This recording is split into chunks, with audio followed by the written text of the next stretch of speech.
All right, good morning. Happy Wednesday. Surprise. This is an unscheduled flight we are going to do today. I wasn't going to be streaming today, but some things changed, so I'm able to. Good morning, Joseph. So we are going to get in here. We're going to take the F-16 from Misawa Air Base to Kadena Air Base down near Okinawa. So I'm going to change the time. Let's just go back in time a little bit, and then we will. So we have some sunlight.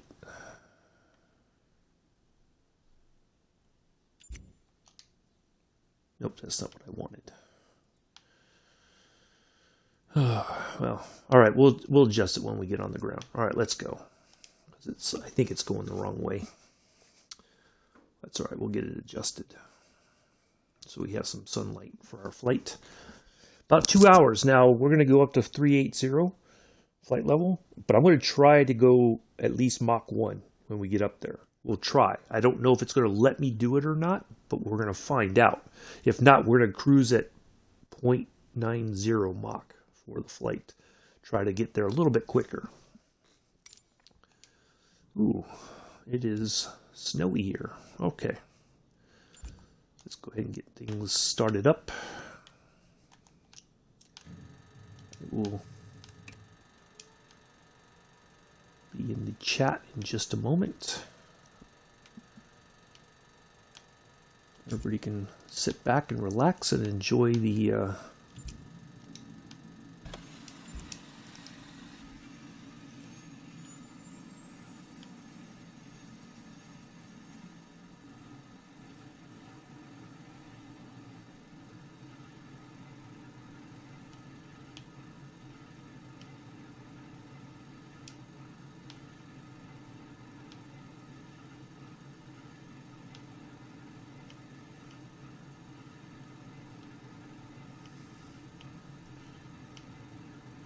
engine should be starting up here.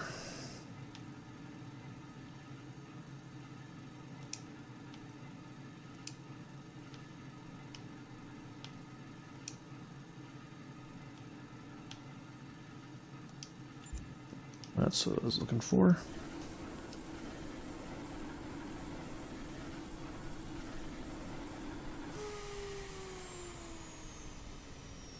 There we go. We're started up. All right, let's get a few other things on here, and we will depart.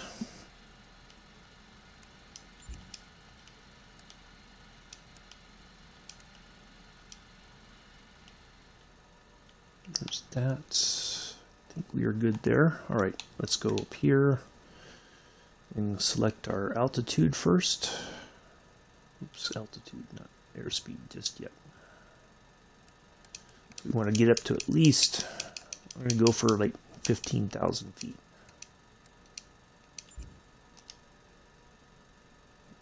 Well,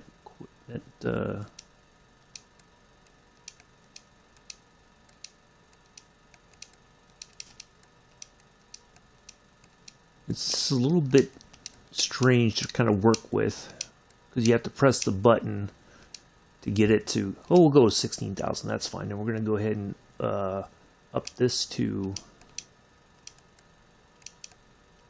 I'm going to put in 320.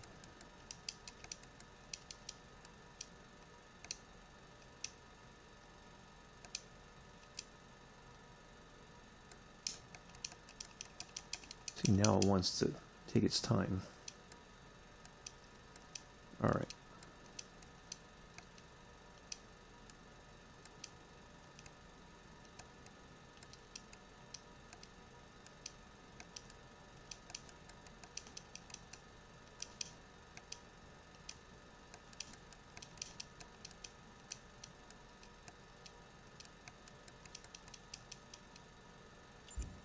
All right, 315 should be sufficient.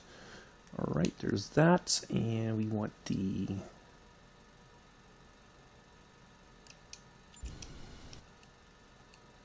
that. We want to turn on the flight director. Perfect.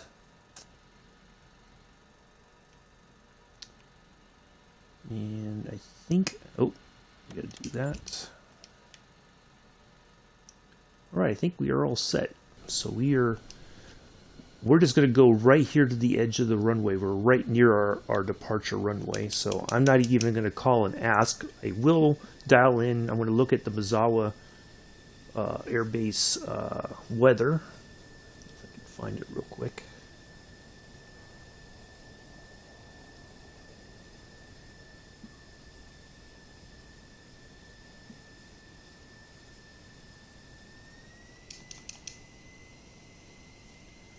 Uh, 3006. That should be sufficient. I'll dial that in once we get to the edge here and get ready to line up, and then we'll be on our way. I'm going to try not to contact. I've turned off the ATC, so I'm hoping we're going to be okay. We're going to find out. We're just going to kind of do our own thing here.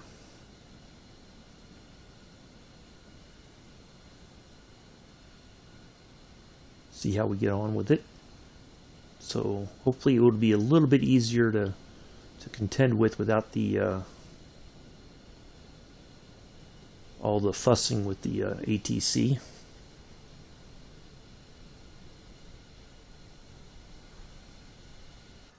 All right, let's go ahead and do that. 3006.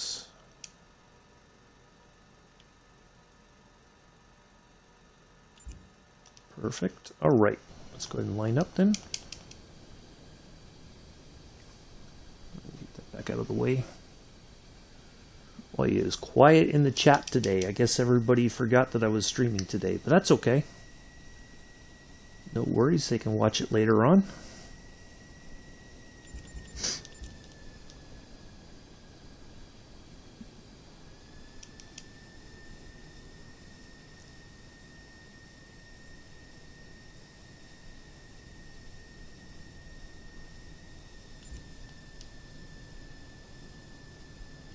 Why is that vehicle on the runway?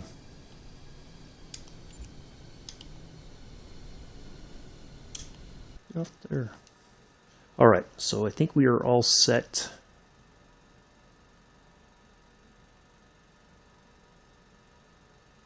Okay, yep, we are all set. Let's go.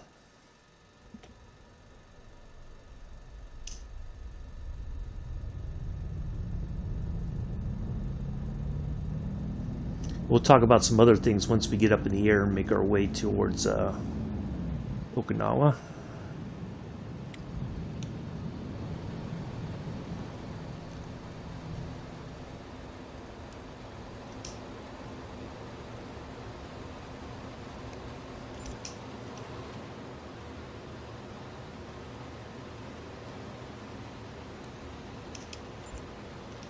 All right, we are en route.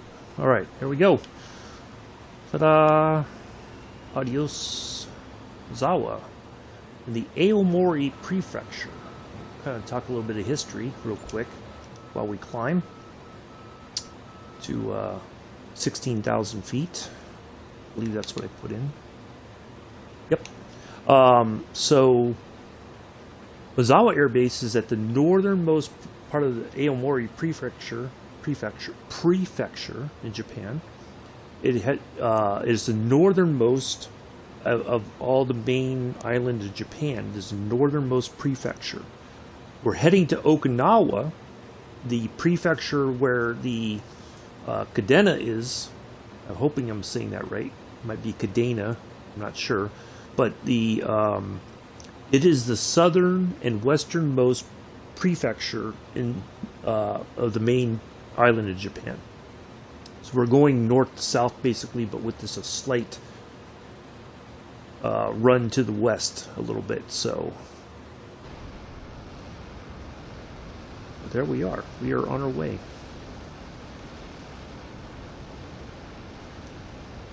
We'll get on track here in a moment. We climb through the clouds here. So let's talk about some other stuff. So last night I decided to basically remove the 737 Max from the hangar. kind of do it like in a notional thing where if Boeing said, take the whole fleet off of the, nobody should be flying a 737 MAX. So we're kind of playing that little pretend that that's what's happening. So I have gone back to the Embraer 170 and 175. I don't know. Let's just go ahead and get to. Let's just put in 220.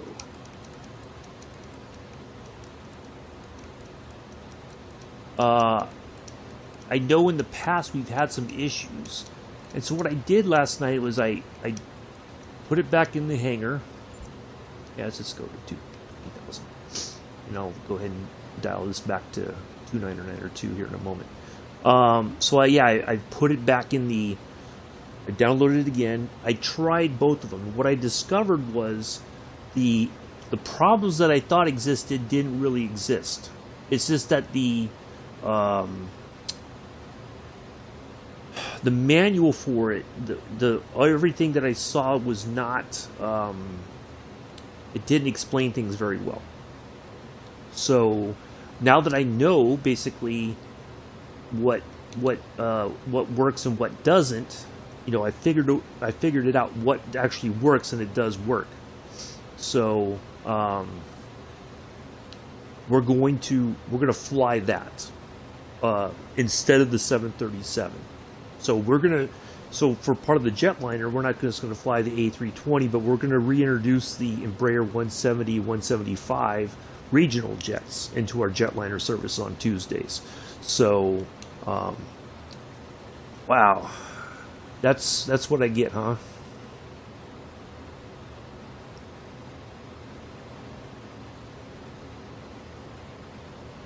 I can't get anybody else to come in, but you can put your pole dancer crap, huh? Okay.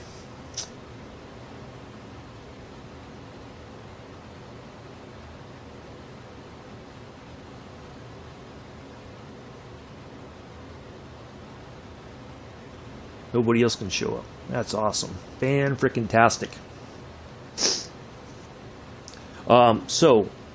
Anyway, as I was saying before, I was rudely interrupted with people posting their porn links.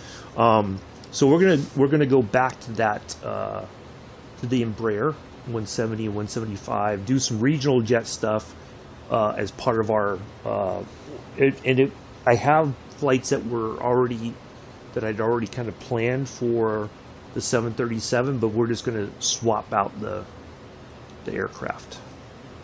All right, let's go ahead and change this to standard, and then we're going to keep going. Let's go all the way up to. Nope, that's too high.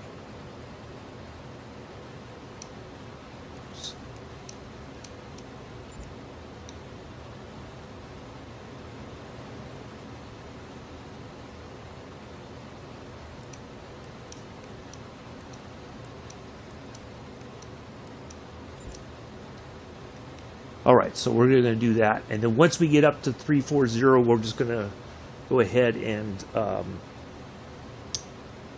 we're going to switch over to Mach, and then I'm going to try to go.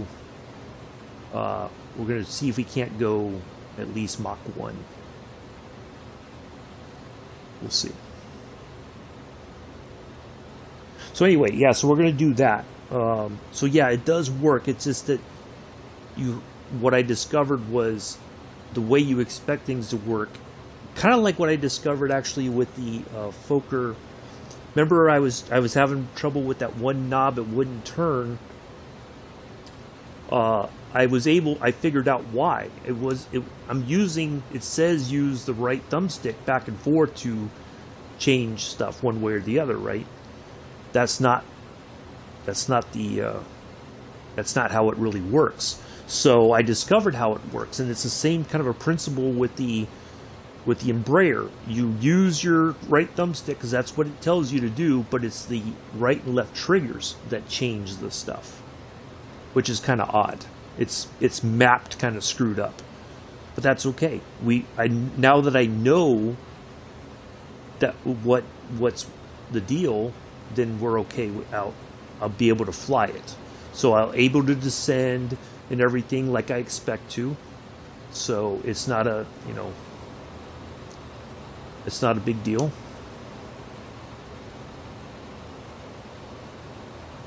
Then turn the recognition lights on and nav lights all the way up. Oops.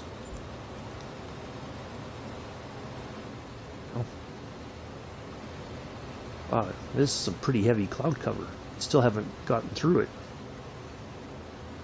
Well, luckily we have this. It does kind of show it's the forward-looking infrared thing.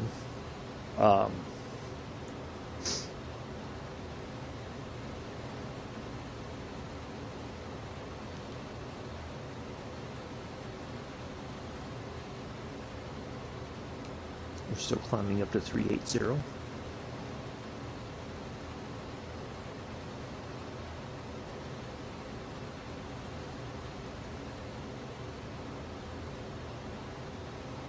Oh, you know what I didn't do? I just remembered. I did not write down our... Well, it's a direct arrival. There's no, when I see that we're about 3 or 4 waypoints out, or maybe more, I'm going to go ahead and start reducing our altitude in preparation for landing. It's going to be a visual approach, so we're not going to have... there's no ILS or anything like that, so... You gotta be kidding me.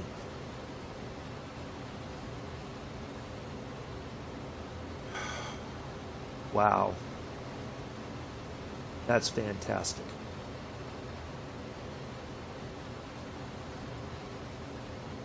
So you're evading you're evading the bands, huh? That's awesome.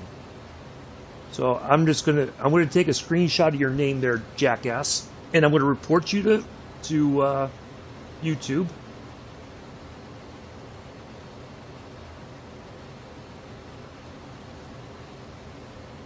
So I can screen grab your name, because you're basically violating their terms of service by what you're doing, and it's harassment. So I know you probably don't think that, but it is. All right, so we are, and you must get a thrill that I'm actually acknowledging your existence, huh?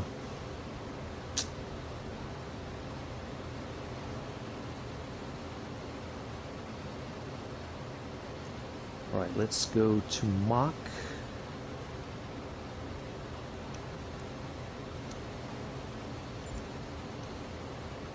All right, so it's already at 9.9. No, not the speed. Not the...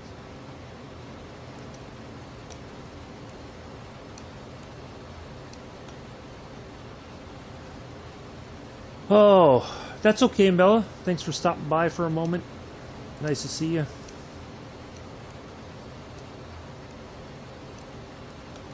We're going to see if we can't break the sound barrier here. Let's get to 0.96. Then once we get we're not quite at 38,000 feet, but we're almost there.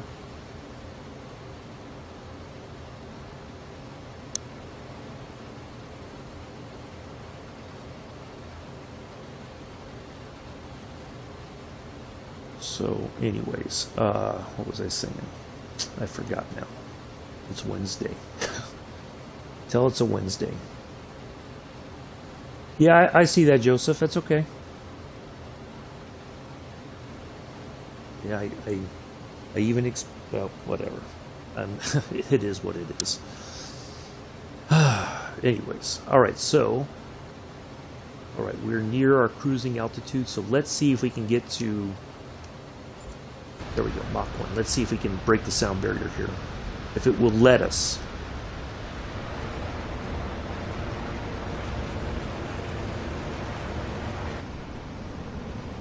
It may not. No, I don't think it will, because we are over populated areas, and the rule is that if you are overpopulated areas, you can't go to the speed of sound. So So yeah, we may not be able to go all the way to Mach 1.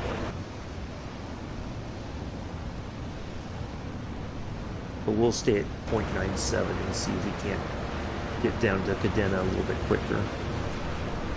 So the way, what I did was, it's kind of a, you know, we're having a bit of fun today with the flight, and essentially what we're doing, the premise is that an F-16 from the South Carolina Air National Guard has been sent over to Japan to participate in some dogfighting exercises with the Japanese Self-Defense Force and stuff like that. So that's why we're here in the South Carolina Air National Guard F-16.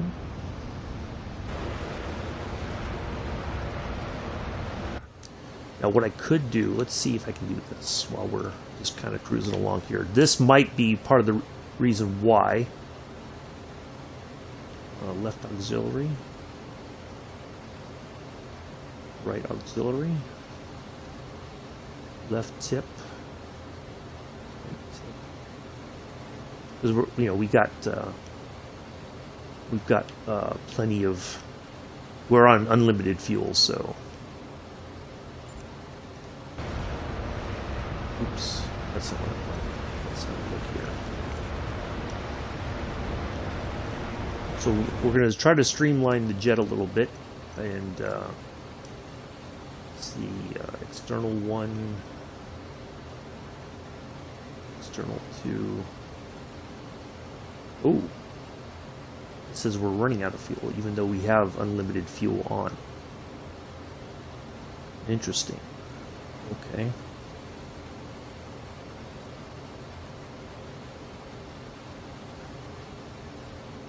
See, if I do that, it puts those back on. Okay. Interesting. Okay. Well, I guess we can't change it. Maybe if we change it on the ground first, then we'd be okay. But apparently I can't do that. Alright, no worries. We're still on our way. So, good morning, Mick. So, let's see. We are on our way to... Oops. Our next marker is Goldo at 120 nautical miles. So let's have a look here. Goldo, yep. That's our next leg right there.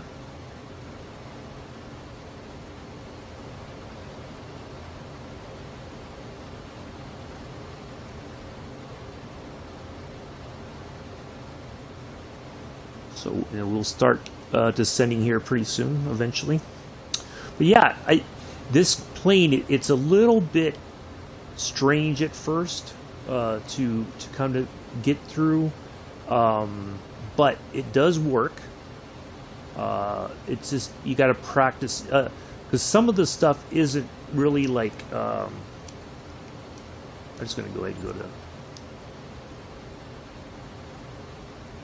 0.90 because I don't think we're going to be able to break the sound barrier.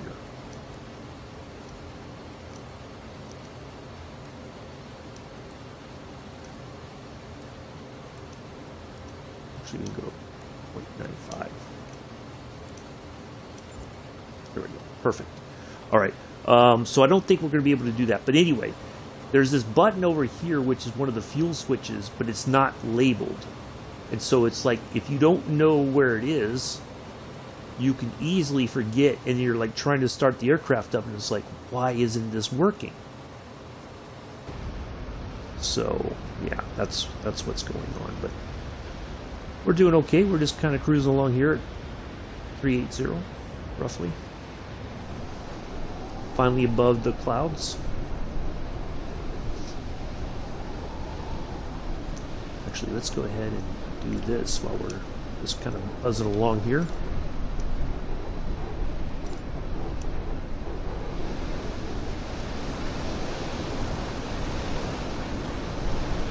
Weird sort of trail, or trail of the aircraft. Oops, let's get rid of that. So basically, now this is a newer design. These fuel tanks here on the top are like, they've been aerodynamically, they kind of made them put on the top here, and that's more aerodynamic than what we have down here, these external fuel tanks. So you can see the engine working there.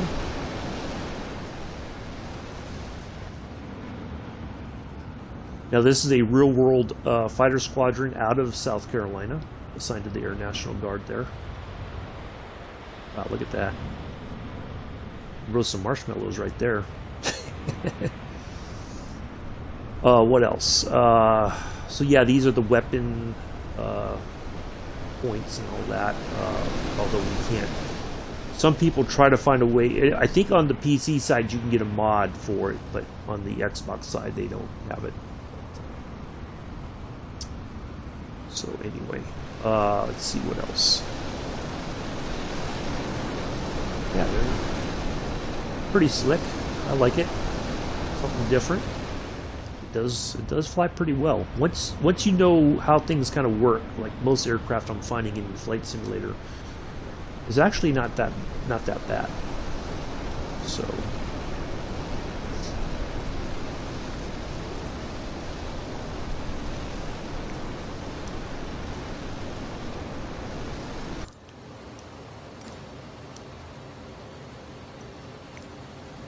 All right, let's see where we're at along the way here.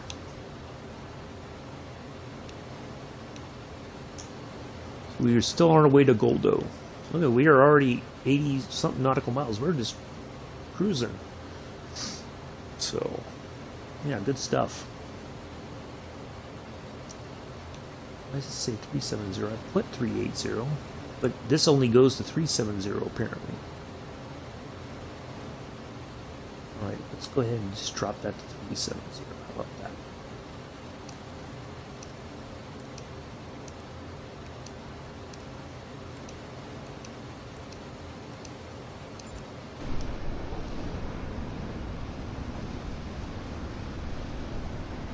So that it just automatically, we're heading right to 370. I don't have to push any other buttons or anything. It just automatically starts descending. I like it.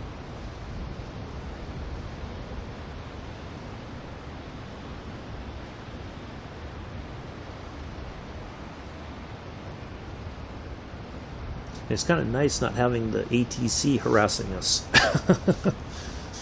So, anyways, yeah, good stuff.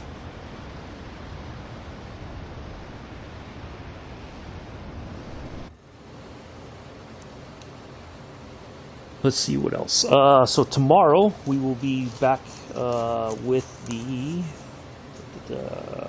Beechcraft D-17, the Stagger Wing, the Cadillac of the sky, as they like to call it. We'll be flying that from Raleigh-Durham to Wilmington. Looking forward to that. That'll be a VOR to VOR flight. And then Friday we will be in the EJ-170 doing a Delta Connect flight from Salt Lake City to Seattle. It's roughly about the same time that it would have been in the 737. So that's the interesting part. We'll have Spitfire Saturday, Sunday, Train Sim World 2 first. It will be 6:30 on Sunday because you guys will have changed your clocks. So we'll be back to the 5-hour difference. So 6:30 Eastern on Sunday, Train Sim World 2. And then we will go flying afterwards. We're going to do a flying tour of Berlin. So looking forward to that. And then, yeah, we'll be back in the Junkers 52 on Monday.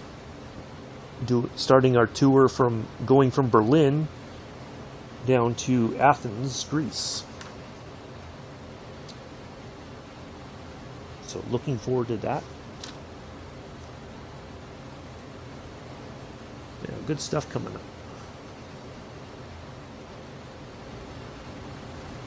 Yeah, look at the view. I mean, you could.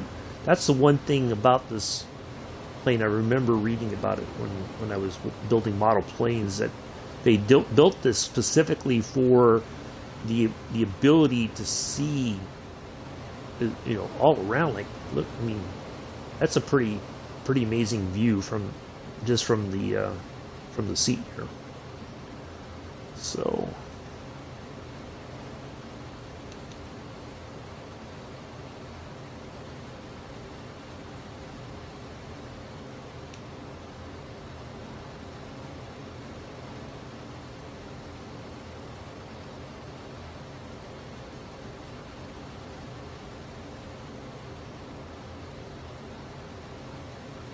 No, not everything works here, of course. All the buttons, not all the buttons work.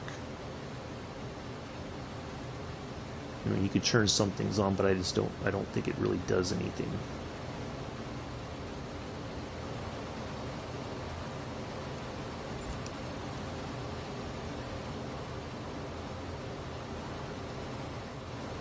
Now there is a speed brake, I think.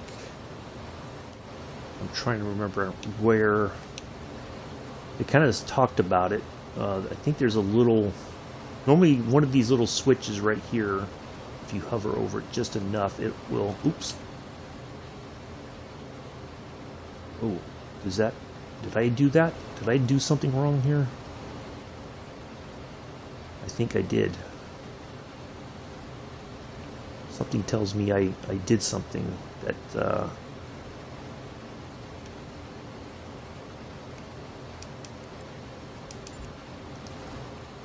why am I turning?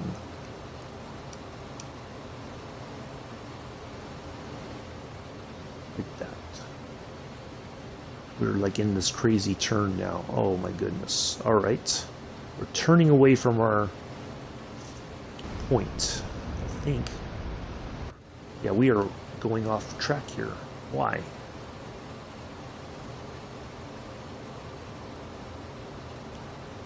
What did I hit or whatever that caused that?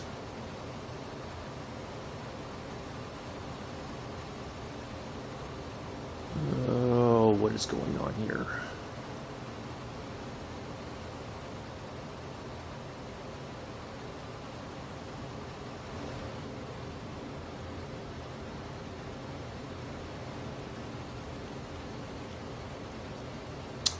Something happened. Okay.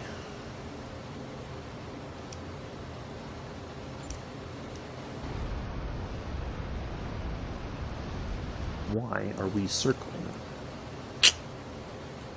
We are on our way.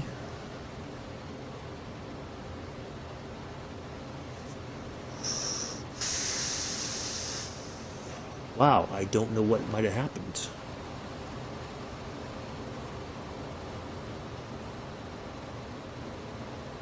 I was trying to interact with one of these buttons. Okay.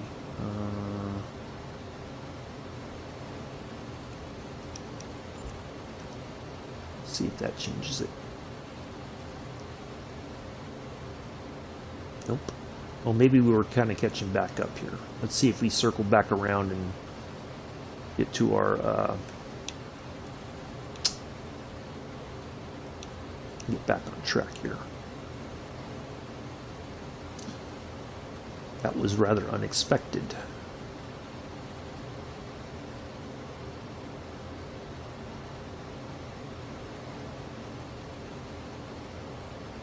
I don't know what else would have caused that.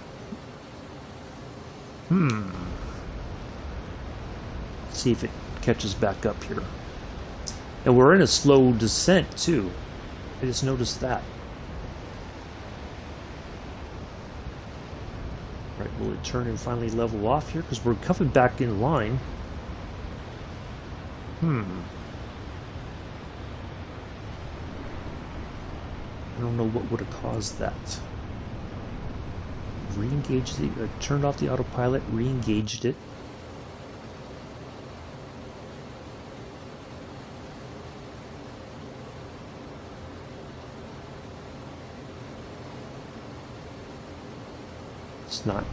It's not lining back up here, I don't think. Let's see if it sorts itself out. It doesn't look like it is. Okay, well this is unexpected. I don't know what would have caused that, what I did that would have done anything. We weren't zoomed in, I don't think. So, alright, let's go ahead and turn it back towards our...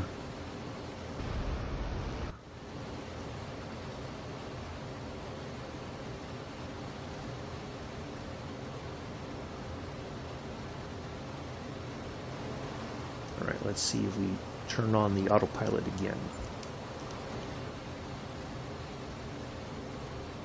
Turn on our navigation again.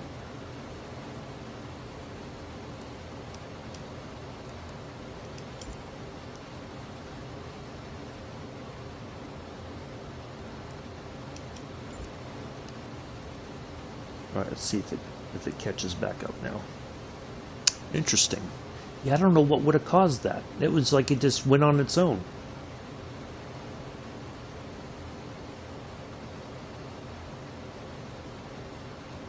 I think it's engaging now, but it's not turning to line back up. Like we're getting close back to our track, and it's not.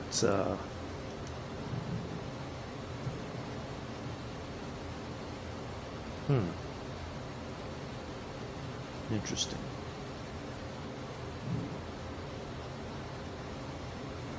Well, I was not expecting this little hiccup.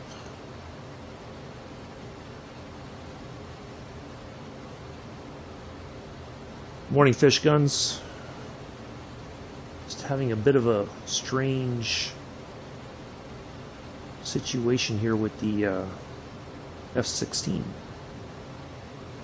It suddenly just wants to go its own. We just started turning unexpectedly to the right. We've been kind of circling, and I can't get the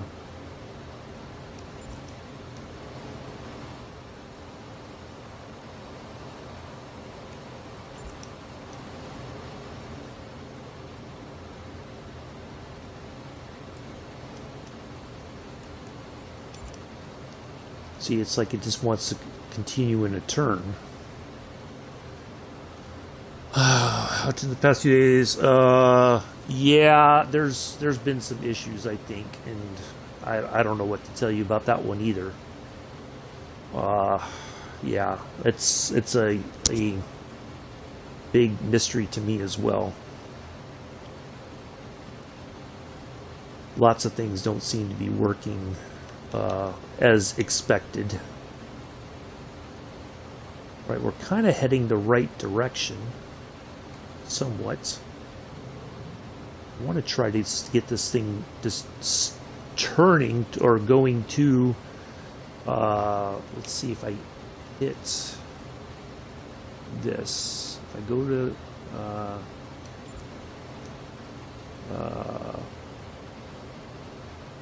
Let's see.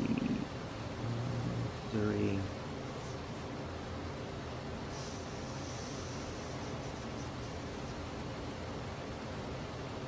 This. What does that do?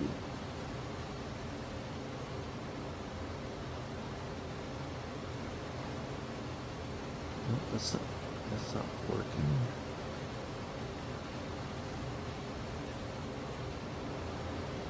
Where's the? Is it this one?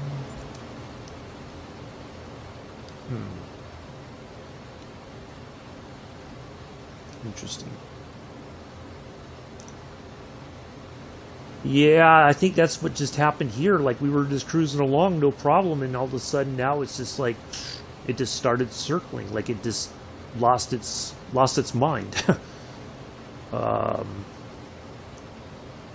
let's go ahead. Okay, this is off, I believe. Okay, so let's put on the autopilot first. Let's get that going. See, it immediately wants to turn again. That's what worries me. It's like, okay, but maybe that's okay.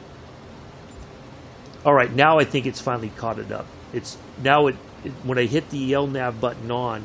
Okay, now I think we're okay. Ay, ay, ay. Well, that was an interesting development, but I think we got it solved. I think we're okay. It's kind of like leveling itself off now. I think we'll get back on track here and continue our way to Kadena.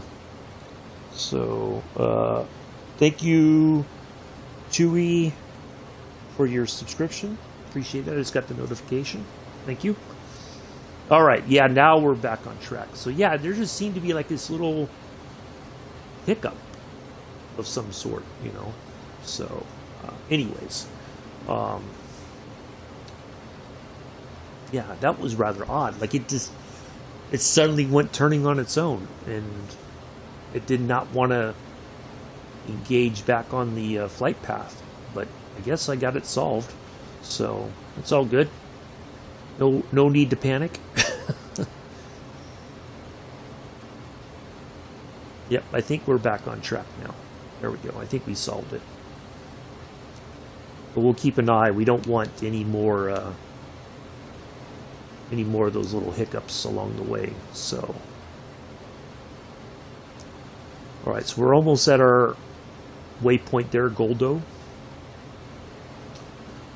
So,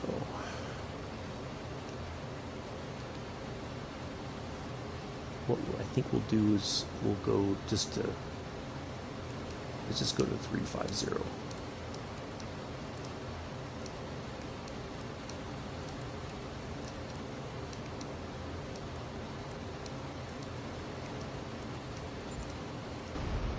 Yeah, all right, there we go.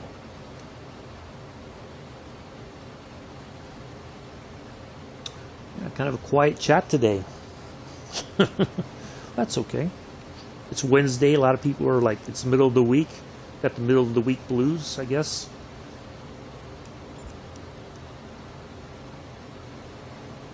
Ready for the weekend, I suppose, already. I do appreciate everybody coming in and hanging out for a while, if you're able to.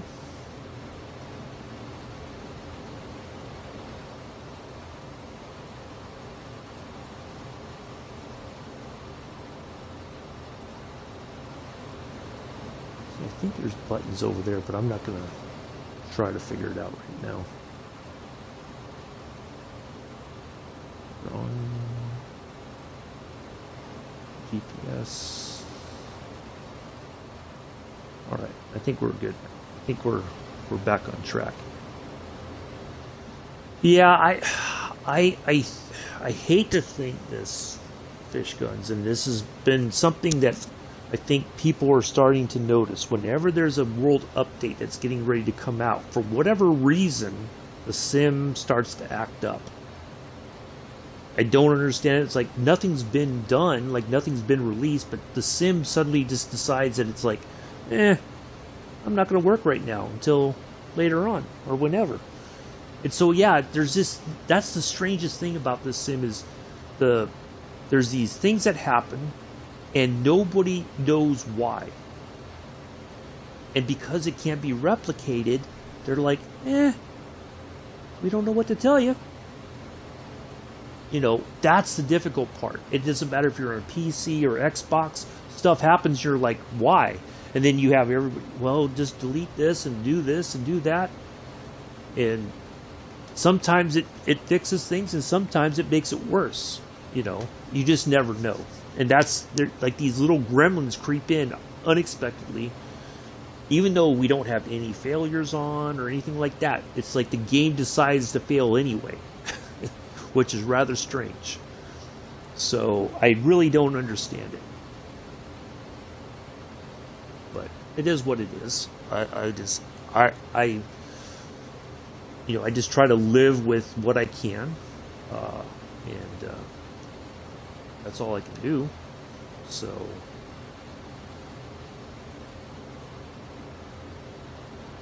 yeah, it's a very weird, peculiar situation. I don't know why, but it is.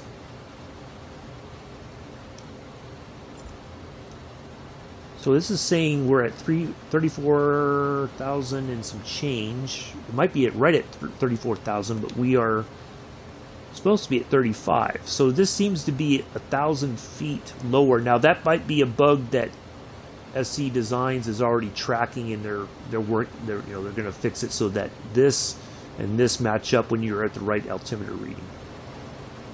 So, but it should say 350 instead of 340. Because out here it says we're at 350 as well. So we'll just keep going along and hopefully we'll just hope that no other crazy gremlins show up. We're on our way to Himi.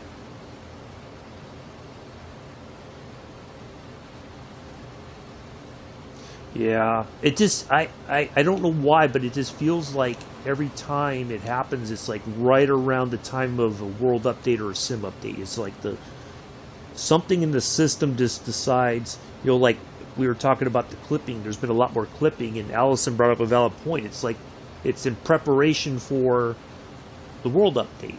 But why would it do that when we haven't gotten the information? Like, I could understand maybe afterwards, but why before? That doesn't make any sense to me. But I wish I could understand the programming and everything. It's just I don't really know. But we're on our way. We're fine. We didn't suddenly just start diving towards the ocean or anything like that, or whatever's below us. We stayed stable. We're fine. We're back on track. So just one of those weird little hiccups, I guess. So it's all good. We'll just kind of cruise along here above the clouds. Let's see. Looks like we are over water.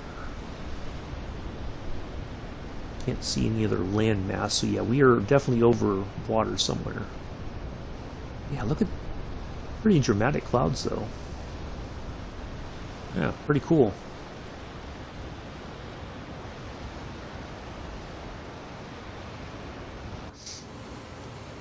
Yeah, really enjoyed watching Allison. I watched their whole flight yesterday all the way to Yuma. It was pretty cool.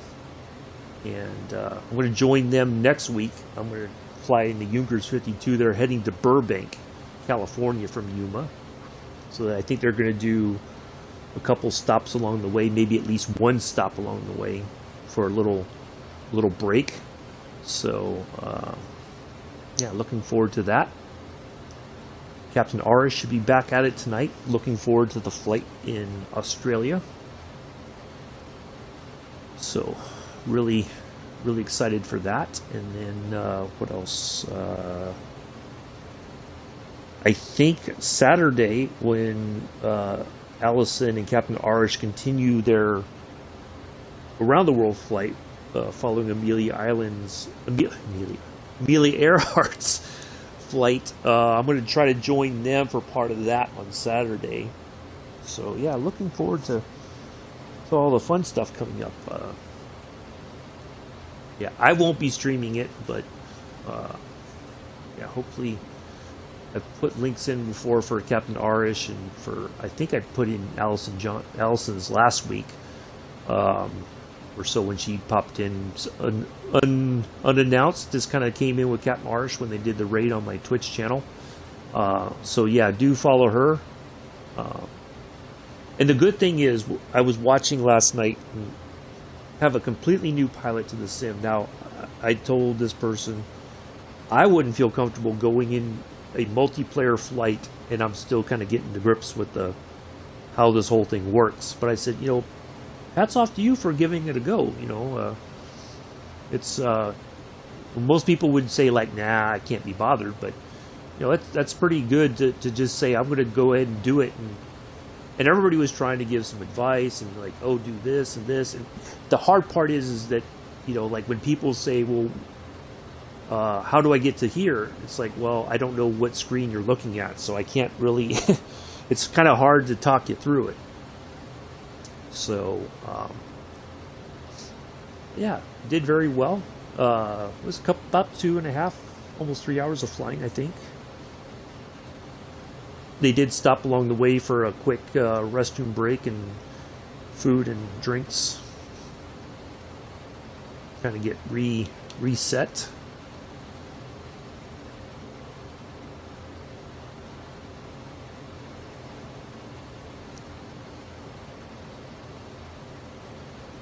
So our destination is there. So let's see the next, if we can go like next page. Nope, that doesn't work. Well, previous page. Nope, that doesn't work either.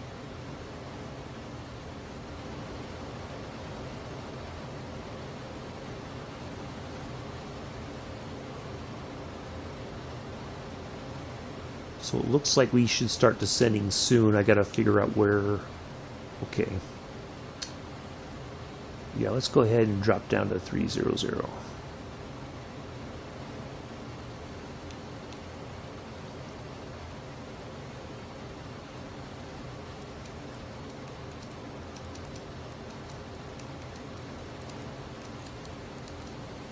So yeah, not too bad of a trip, really. I don't think it's taken us that long to get here.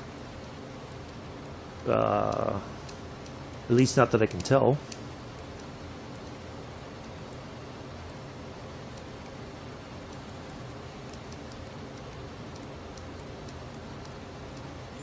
All right, there we go. Kind of skim along the trees here, or the trees, the clouds. Boy, what is going on with me today? Calling clouds trees, calling Amelia Earhart Amelia Island. Oh boy.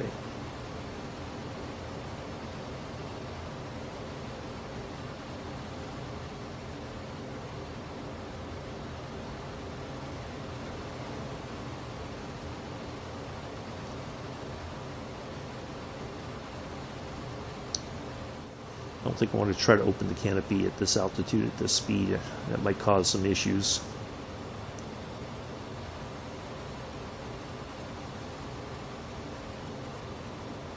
Always try to look at some of the different things just to see what. Yeah, I know. I'm. It's just one of those mornings, Joseph. That's all it is. It's okay.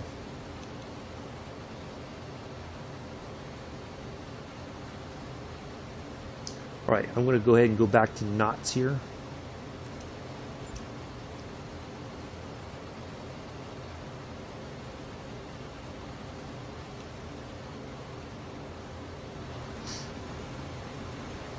Yeah, it's, other than that little hiccup, everything's been going good.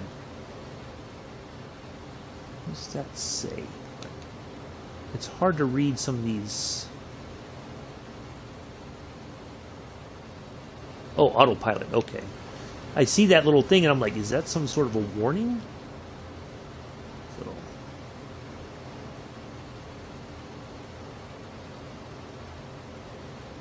Yeah.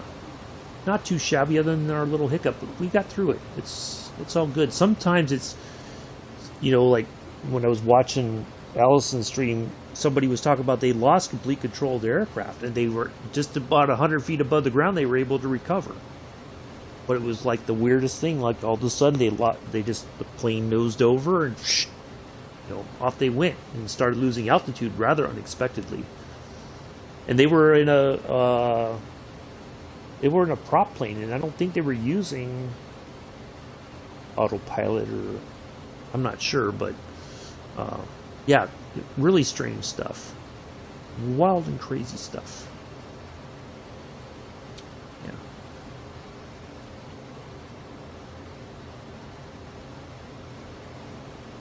It looks like we are coming in over land right here. You can see the change. That should be water on both sides. And then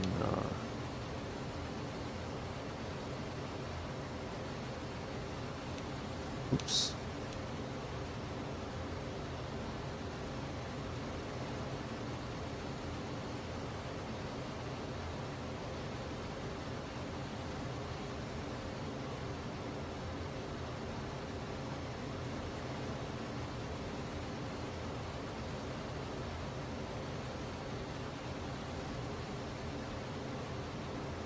And what I'll do is I'll get I'll let the plane kind of steers towards the airport, and then once we get down in altitude and get lined up, I'll cut everything and just we'll fly it in ourselves, and hopefully not any major hiccups with the landing. Well, we've got a headwind. That's part of the problem too. Boy, that's probably why we never hit. Oh, thank you, AZ Gaming. Yeah, we've been facing a headwind pretty much this entire time. Interesting. I just noticed that. We've been going still at a pretty good clip, I think. And I wish I could see. It's really strange. I can't really. There's like all this stuff down at the bottom, all this information, but it's hard to really read it because we're or zoomed out a little bit. All right, there we are onto our next leg.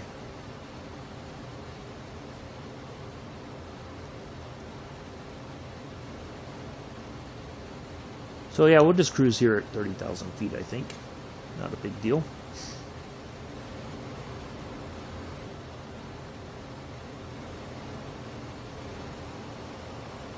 Yeah, really puffy clouds. The whole way it's just been covered in clouds. That's okay. It's like its own little landscape.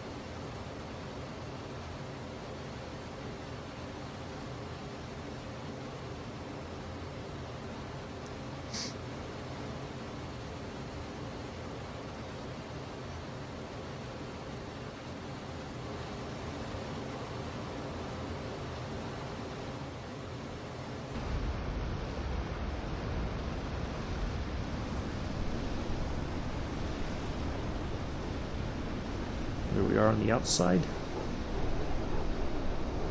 Just cruising along here. Real world South Carolina Air National Guard units flies these F-16s. Although their models are a little bit newer, they may get the F-35 soon and transition away from the F-16s, from what I understand. So, oh, jumped up to 5 lights. So a minute ago, oh, now it's back to 1. I don't understand that. It's kind of weird. Okay, well, it is what it is. Just YouTube playing up, or people hit a like and then decide not to. Whichever. That's all good.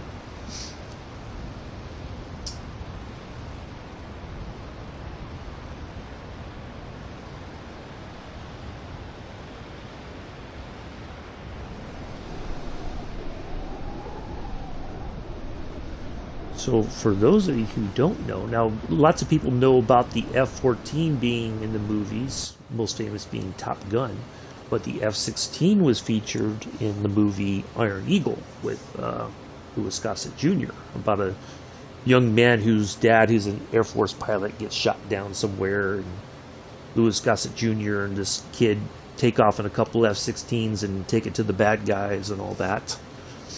Those were like older F-16s. Certainly don't have the same amount of newer avionics and stuff like these do, but it's an interesting movie, kind of entertaining.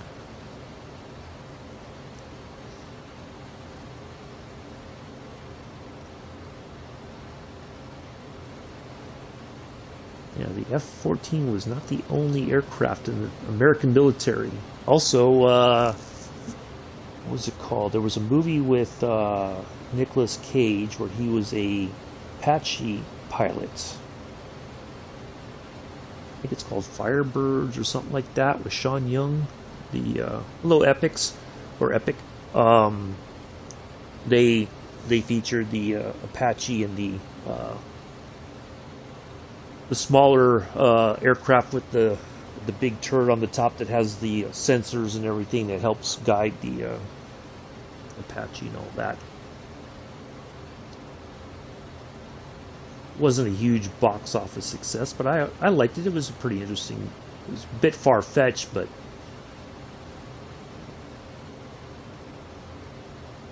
and they introduced some shenanigans to add a little bit of drama, but it was okay.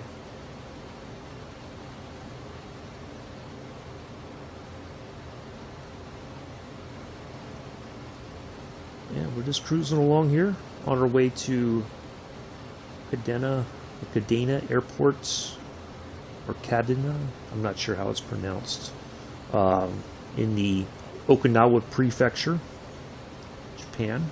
We took off from Misawa Air Base, northernmost part, the Aomori Prefecture, northernmost prefecture of the main island of Japan.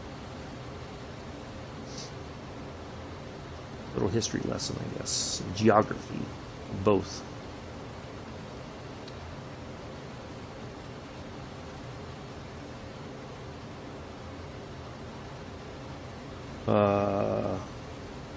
Left Behind. Oh no, no, I was talking about a movie with Nicolas Cage. He was a the premise is they're putting together a task force to take out these drug cartels on the southern border, and they're putting together an Apache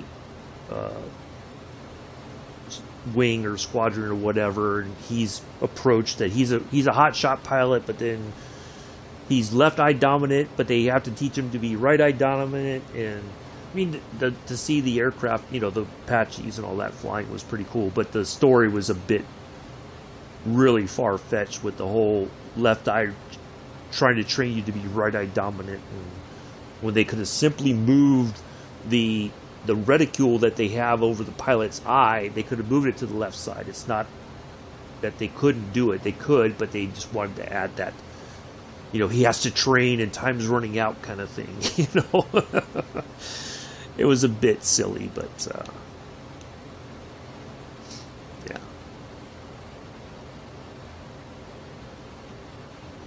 Yeah, it was I don't remember when it came out. Tommy Lee Jones was in it, and Nicolas Cage and Sean Young, they'd known each other and had a relationship off and on, and all that. There's the love interest. It was as silly as Iron Eagle was. I think Firebirds actually, or whatever it was called, was actually even more silly, the premise of it. But movies like that, they're not Academy Award winning sort of stuff. Maybe for visual effects, but that's about it. But the story, no, not so much.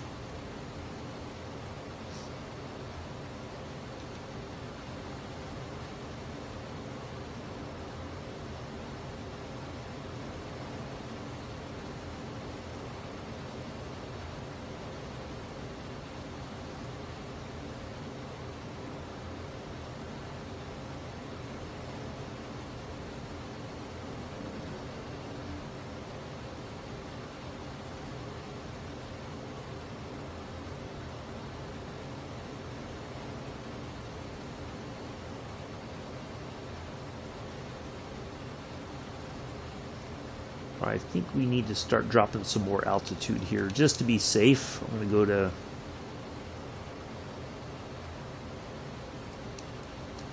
let's get down to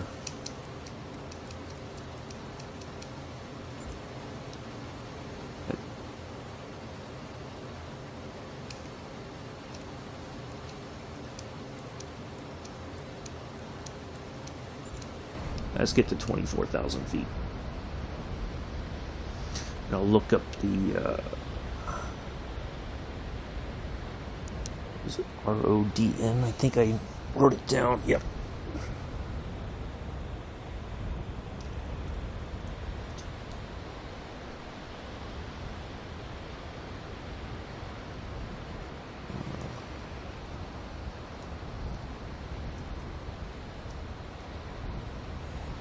There we go. It's there. 29 or 9 or 4. Okay.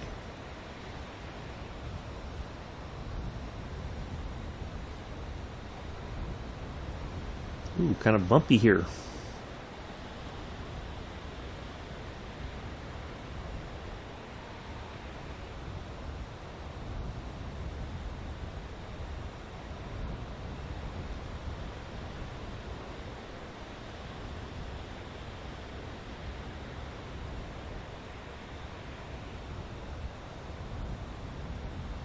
Now I was going to land on 2-3 left for our runway, but I picked 2-3 right because once we land, the parking for military aircraft is like just to the right, so kind of negate some unnecessary taxiing time. And we'll find a parking spot and shut it down, and we'll be done.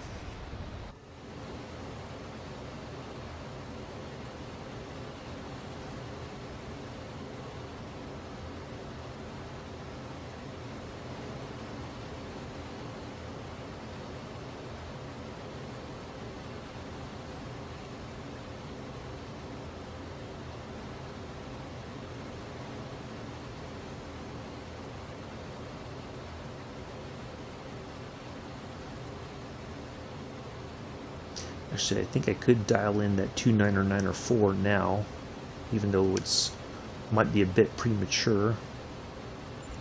It's not too far off of the standard altimeter reading of 29 or 9 or 2, so it will be pretty much set for success, hopefully.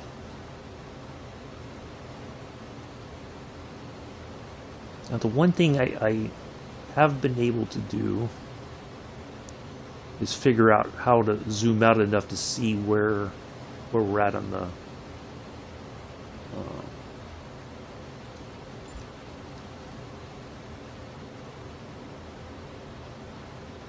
on our plan over here. Like normally we could zoom out and see what we got left, but we're gonna have to kind of wing it, so to speak, no pun intended.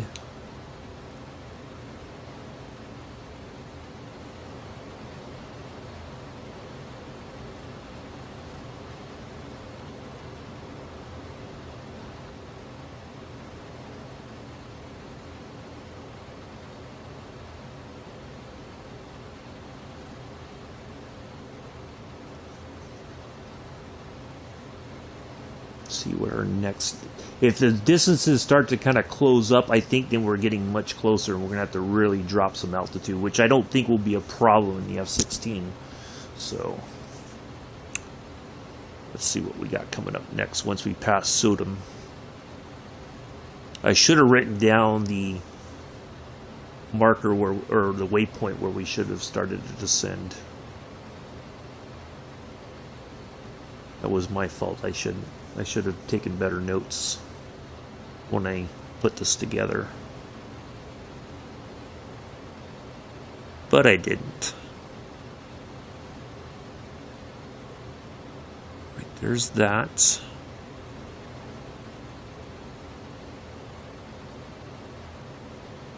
Wow, that was like a bump that almost threw the plane off track. All right. 50 nautical miles to the next one. So I think we're going to stay right here where we're at for right now. Because the cloud layer seems pretty, you know, it's pretty high. There's like a big base, I guess. So if we go too low, we're just going to be stuck in the clouds, which we can contend with because we have the FLIR. We're not going to go too much far, you know, down that we're going to be close to any kind of mountain ranges or anything like that that we have to worry about, I think. Matter of fact, let's go down to 200. We'll see how we get along down there.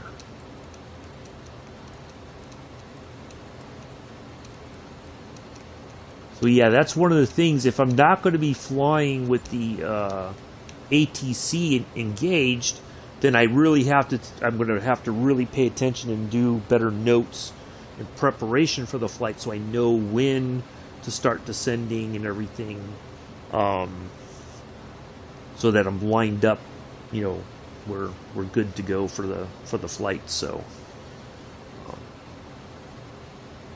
but it's nice not having that nagging in my ear and all that. So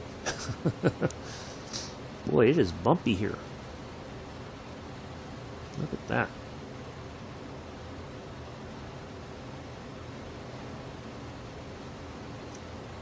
Let's see, what's our speed right now? 366. Let's go down to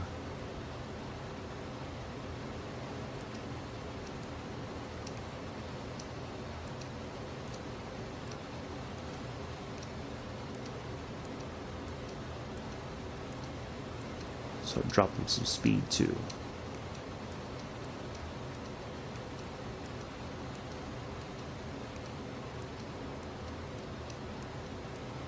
Let's get down to 320.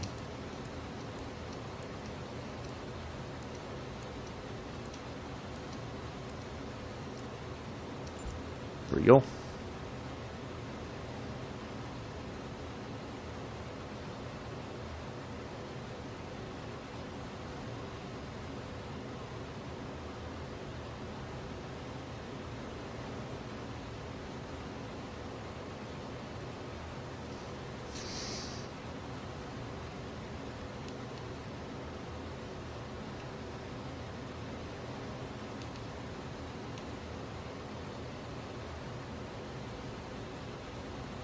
Now it said this flight would take about 2 hours, but because we've been, I think, even though we've had a headwind pretty much the entire time, I think we still made pretty decent time. Now I'm going to try.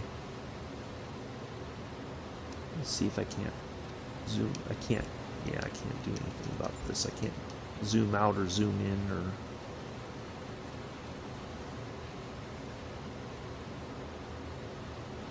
That's the only difficult part. I can't really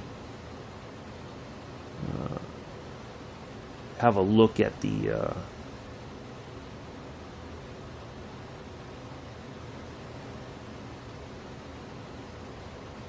you know, like the bigger picture, so to speak.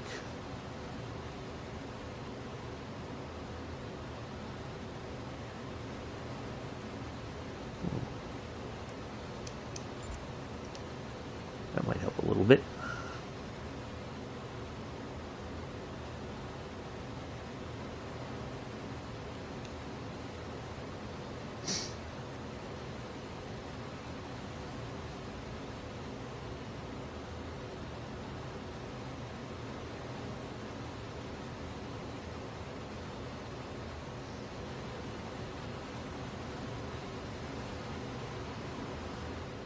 Yeah, I did start this up last night.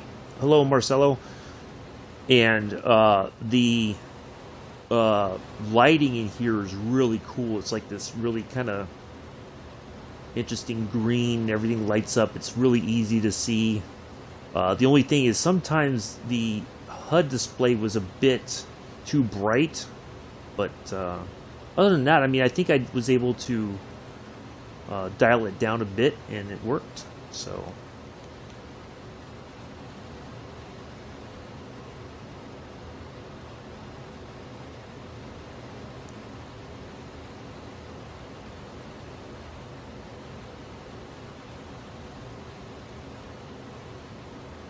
Really wish we could see the next page, but yeah, I don't think that's working, so that's all right.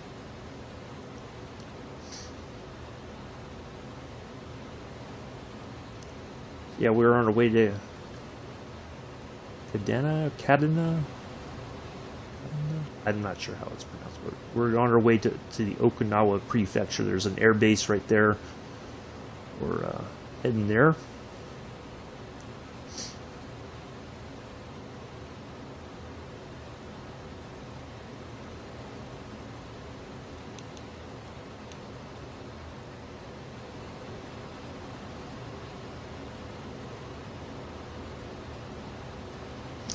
What I could do, let's just have a look here.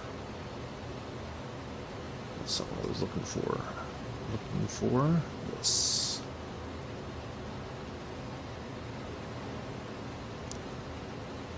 See.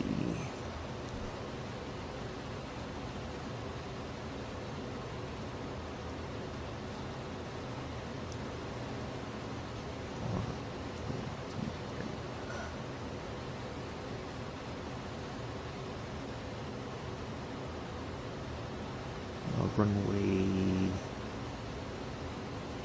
right. So.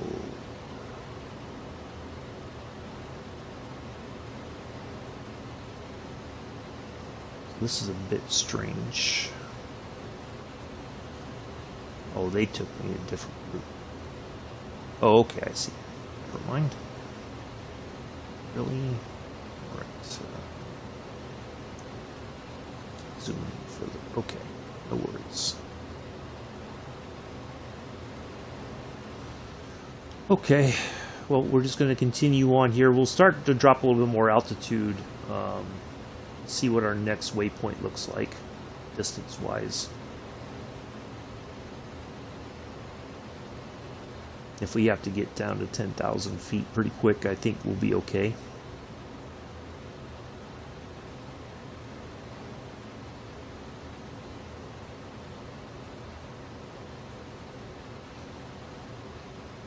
This thing zips down and zips up pretty fast, so...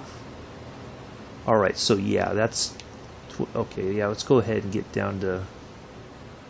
Let's get down to 15. Well, let's dial back our speed a little bit more. Let's get down to 270.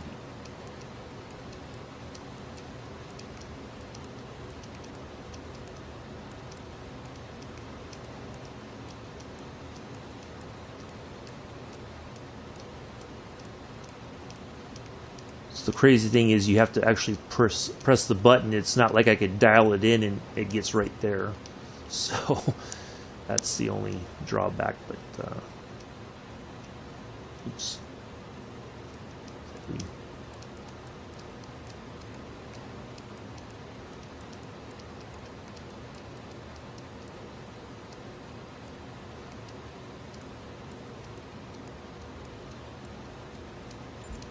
I think 16,000 feet should be good.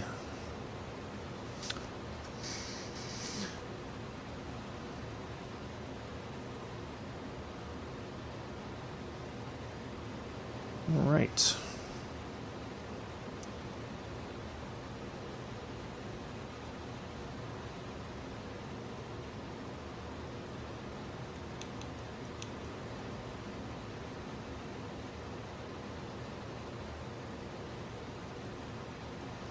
Yeah, I'm gonna have to get really good at the note taking if we're not going to use ATC.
Keep an eye on our systems here.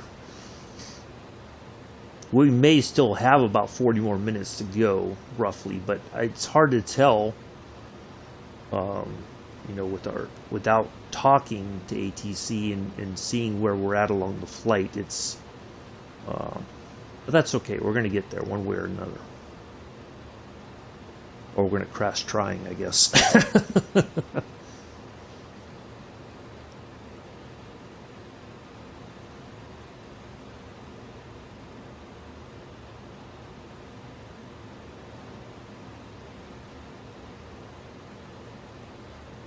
Now, the interesting thing is, if any of this stuff fails, you know, here's your backups right here. So you can still navigate, you can still see where you're at.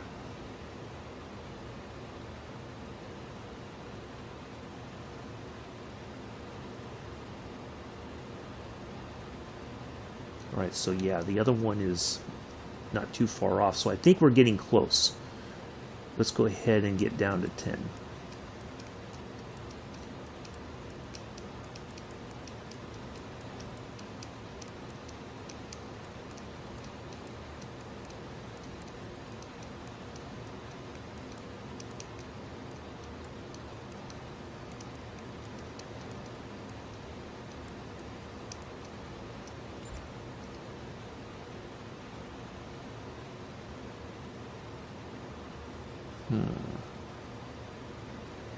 See, it's really hard to tell. Is that those are really high, or is that flat and it's just not defined yet?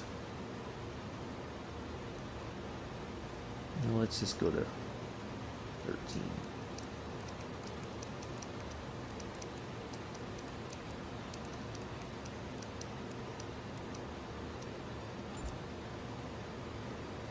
Yeah, I think that's safer. Go ahead and start slowing down a little bit more to 250.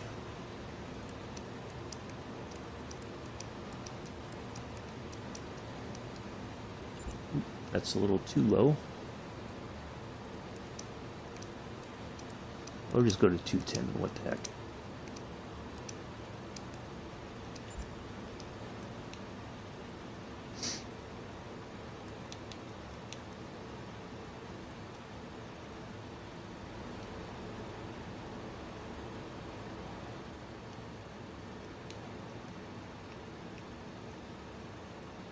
because we are kind of come in overland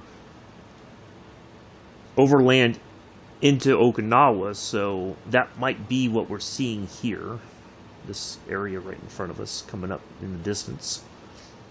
So I think we're okay right here at 13,000 feet.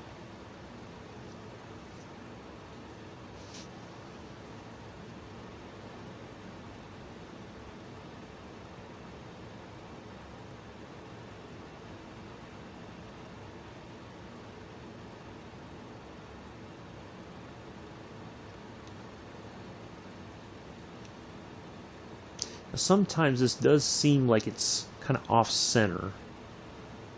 I've had it where this side is completely almost right along this edge here.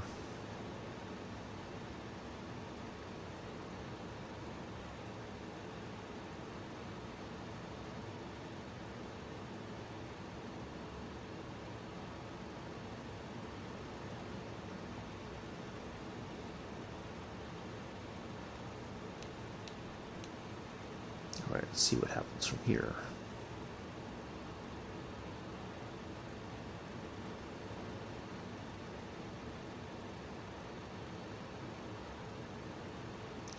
I thought there was like a way to zoom in or zoom out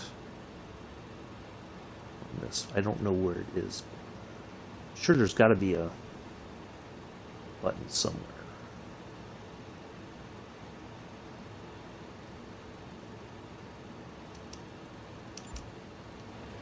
Yeah, I can't see it here. I don't know what it would be.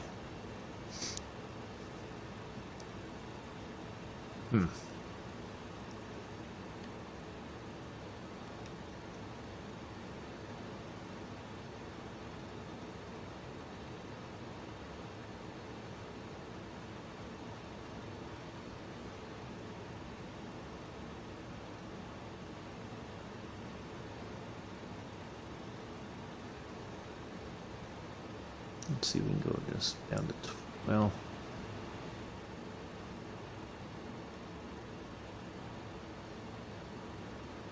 looks like we still got some markers coming up, and they're a bit closer together, so I'm thinking we're getting pretty close to our destination. So let's go ahead and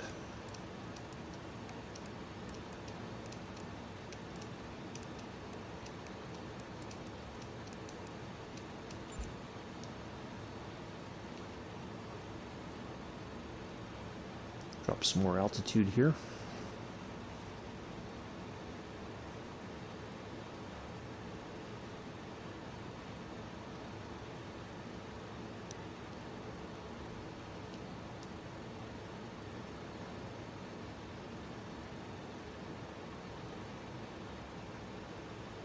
World update for tomorrow.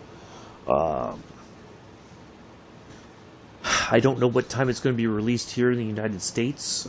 Seems like it's going to be released kind of early in the UK, but I have no idea. So I'm going to get up and get, well, shoot. I think if I should have plenty of time to get it downloaded and everything. If it's available for me the first thing in the morning, it may not be. It might not be till the afternoon. So we shall see.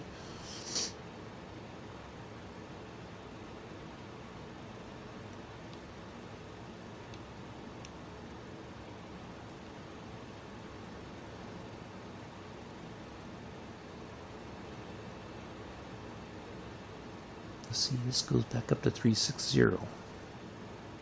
It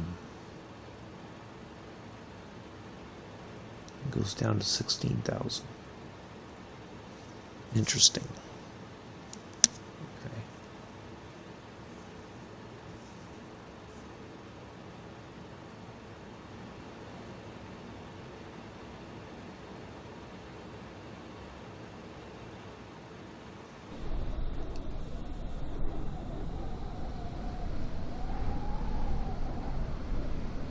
Ooh, wow. Cloud suddenly changed. That was rather odd.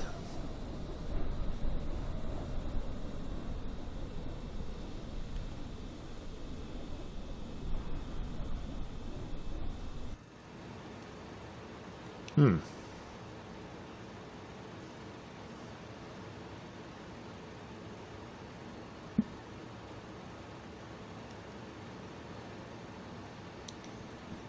Well, kind of quiet today.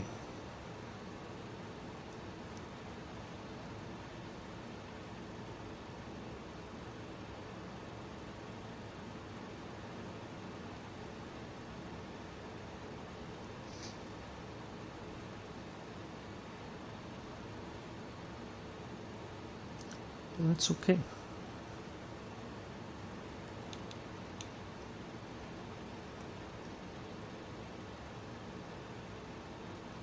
Let's see what we get when we come up here.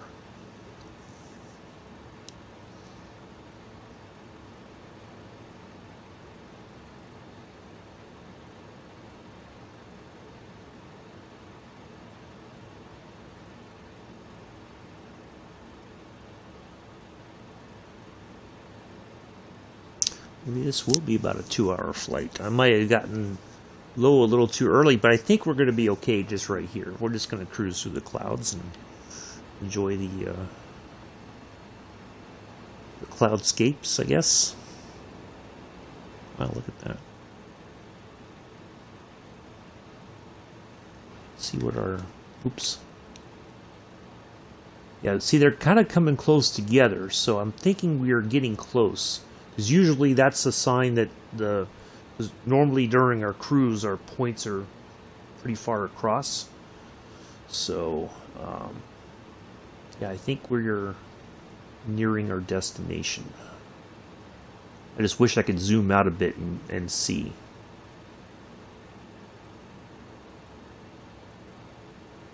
It says increase altitude reference and radio display. I think that's what I'm looking for.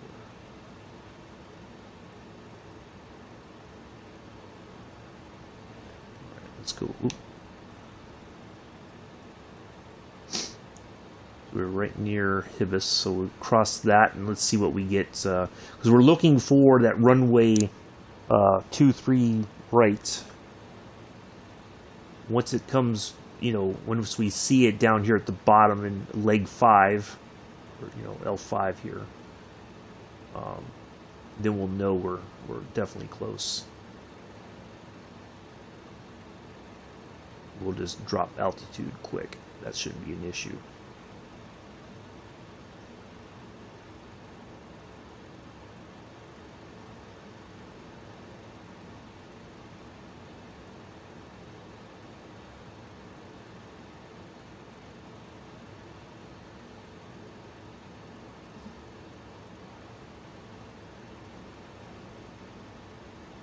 Thought we were close to... Oops. Oh, okay. Keep an eye on this one then.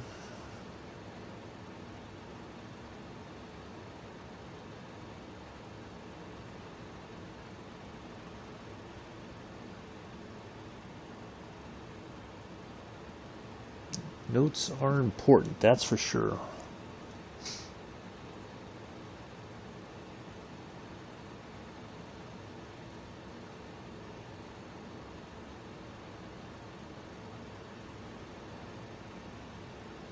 I was looking online last night, and a lot of pilots now are using iPads for their charts and their navigation notes and everything, like frequencies and altitudes and all kinds of stuff.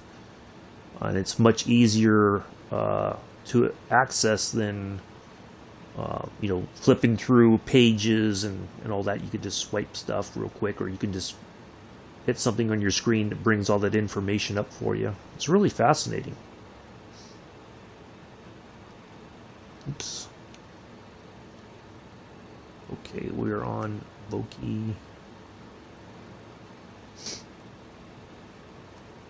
Keep looking over because it's like when I change screens, it automatically I think somebody's posted in the chat, but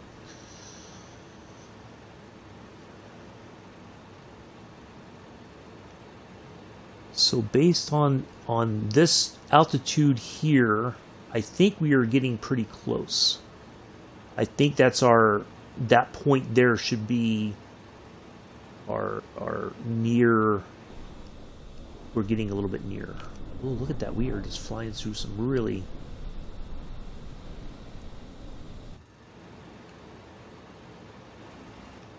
Oops.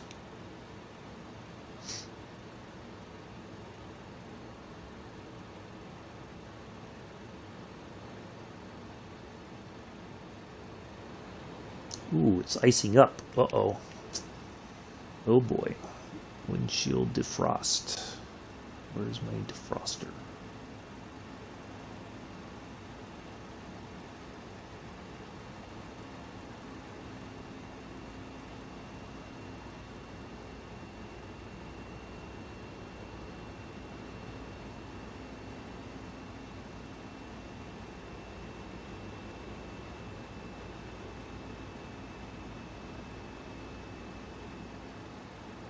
Yeah, look at, you could see the windshield starting to frost up a little bit. Interesting. I'm trying to find my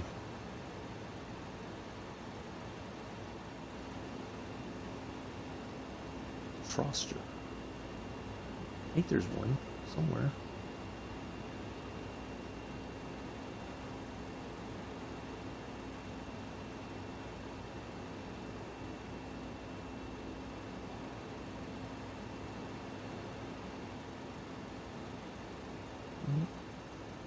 There. Oh, that's not it.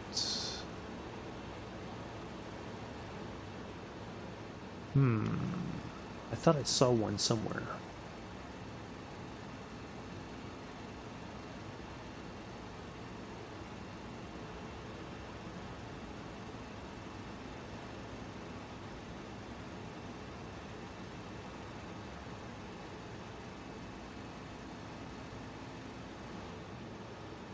Alright, well, we're just going to continue to fly. Oh, I think it fixed itself. Alright. So we are on our... Oop. We're near Oboko? Oboki? Oboke?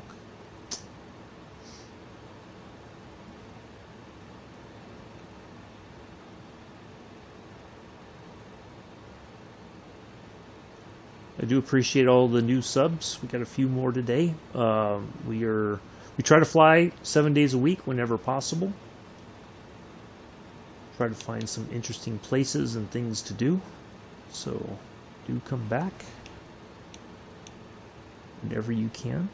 If you can watch them on replay, you're more than welcome to. If you could be here in the live stream, you're more than welcome to. There's some rules. If you have a chance to scroll down, you have some rules that I think are pretty standard across everybody's YouTube channels.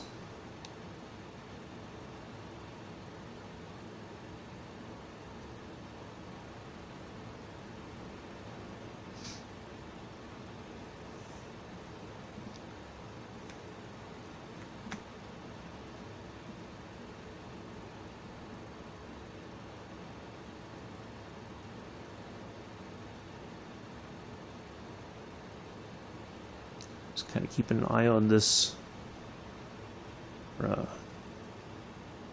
flight plan here.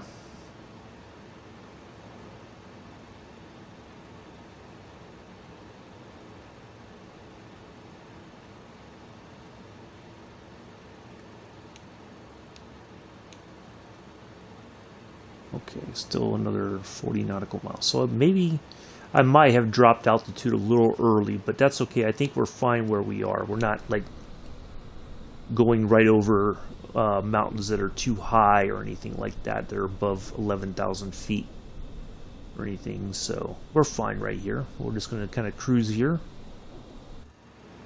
Cruise through the clouds. I'm going to step... hello, Patrice. I'm going to step away for just a moment. I'll be right back.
All right, I'm back.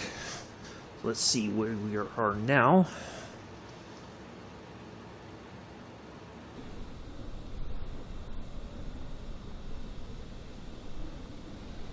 Yeah, pretty bumpy through here. That's okay, we'll make it. We're the little F-16 that could.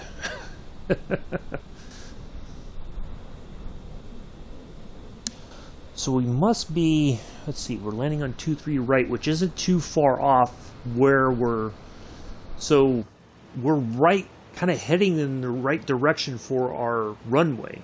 Anyway, so we should be able to see it once we get below, drop down below the clouds. Yeah, this is strange. The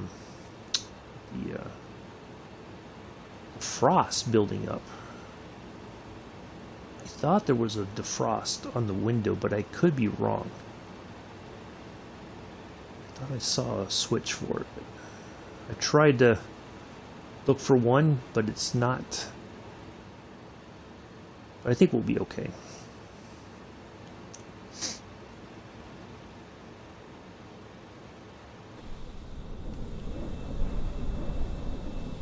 Wow, look at the cloud layers. It's kind of crazy. It's like there's just a solid ceiling right above us that just the clouds are painted on or something, you know?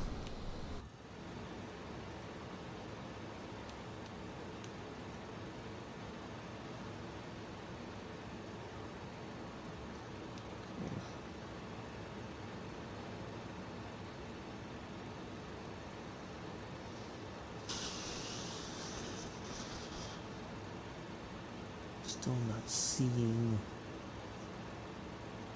All right, let's see. Once we get to our next point there, Asugo, I want to see what happens after Heroes. So I think that's, we have to be at 4,000 feet before we know it. But it's weird because then this one goes to 36, flight level 360, and then goes back down to 4,000 feet. So, yeah, some really kind of strange sort of navigation stuff. So,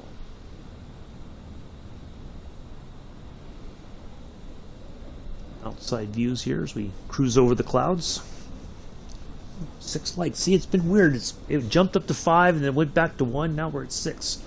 So I don't know what to think anymore, but thank you for the support. I appreciate it. It's difficult sometimes to know what really is happening on YouTube, but we're fine.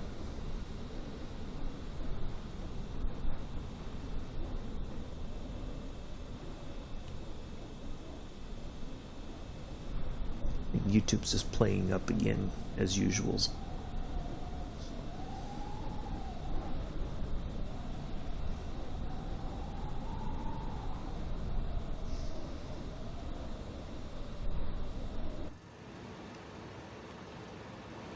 Yeah, see, now that ice just goes away on its own.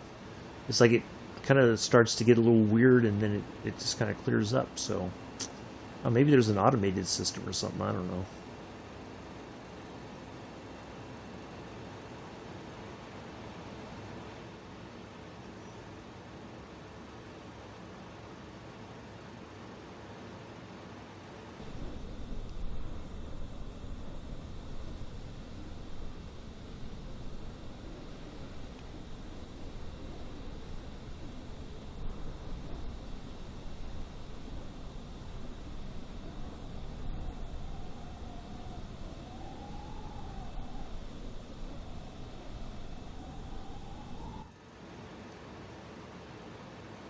I always think it's pretty cool when you fly through the clouds like that. It's just not cool when you're getting bumped everywhere and yeah. Well, this has gone pretty well, other than our little weird, strange thing that happened earlier where we just started going into a left turn or a right turn, and finally was able to get the plane back on track. And so we should be nearing the end of our flight pretty soon here. All let's go ahead and watch that. Keep an eye on when that changes. If after Heroes, we're looking at our press. Let's see. That's 1, 2, 3, 6. It should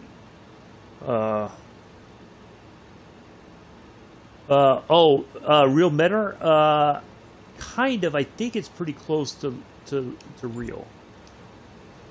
For right now.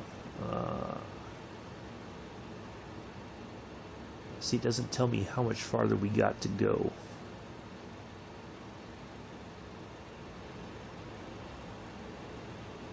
So let's see.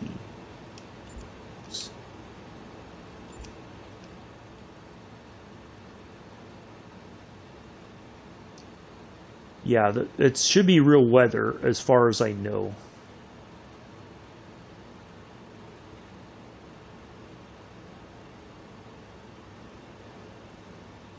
Kind of feel we are near. If I remember how the flight plan looked, I think we are coming close to the end here.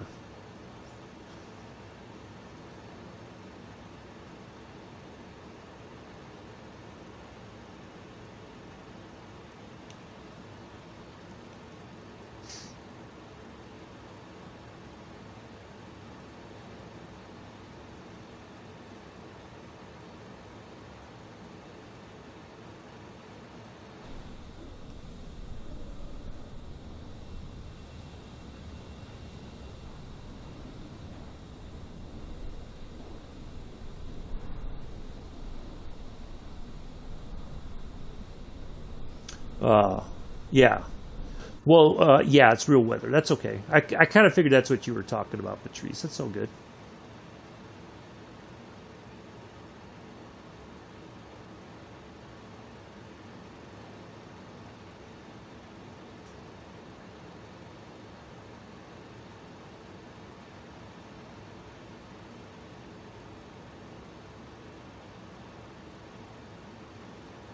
I may not speak French, but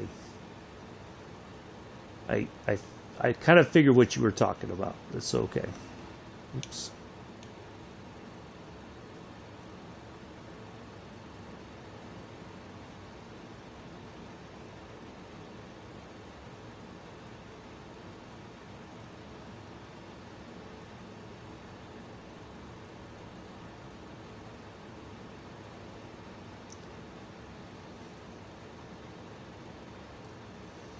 I just want to see what things look like past Heroes.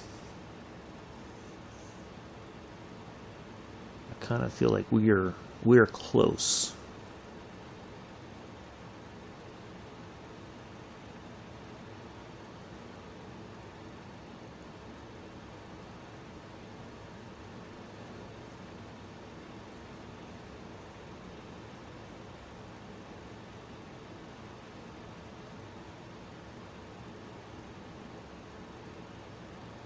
I wonder if those are distances right here. So that's only 20 nautical miles. So let's see if this goes to 20-something nautical miles over on our other side here. Yep. Okay, so that's the distance. So we're 1,118 nautical miles was our total flight distance. So we are at we're looking for mile 614, so we still got a little bit more to go. But that's okay, we're just going to hang right here and just kind of fly through the clouds and enjoy that. So, yeah. Like I said, we're not super low. We're just cruising along here. We're not in danger of hitting anything. So, yeah, good stuff.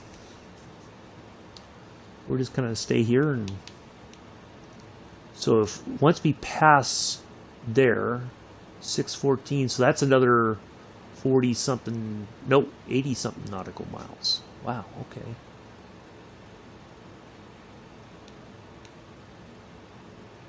Yeah, we're just gonna hang right here then.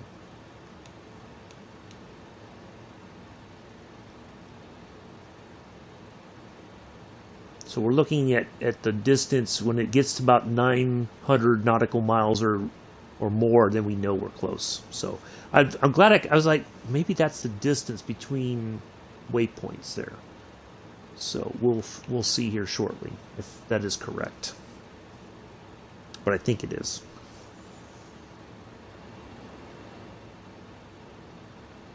So actually we can go ahead and speed up a little bit, I think.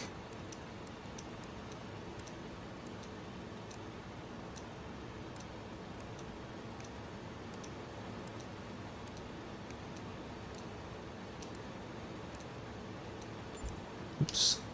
See, it's weird, you get bumped and then it throws you off of the... Let's go to 250.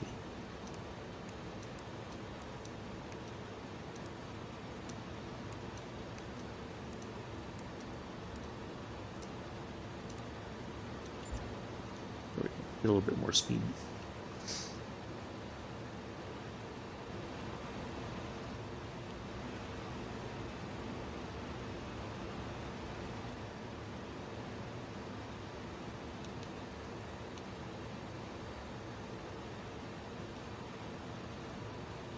So we should expect to see a big gap to Madog,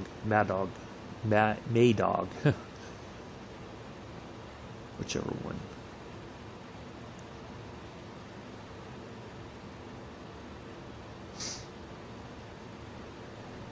Once we passed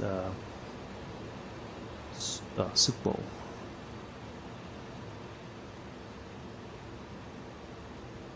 Always wanted to visit Japan. It's always been one of my places that I'd like to go see in person.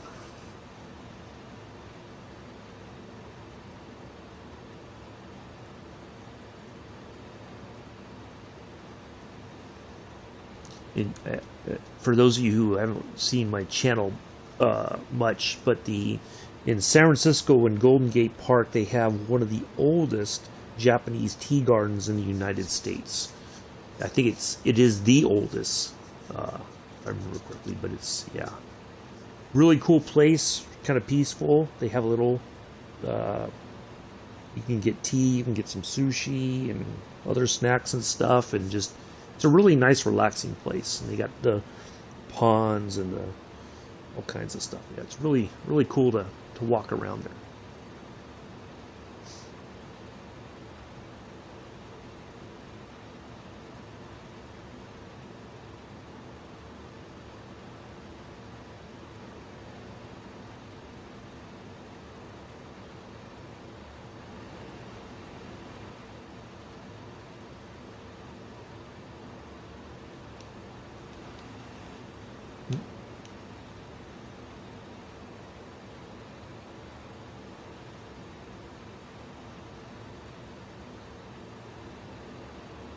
Yeah, so I was correct. So that helps me know a little bit more about how this thing works.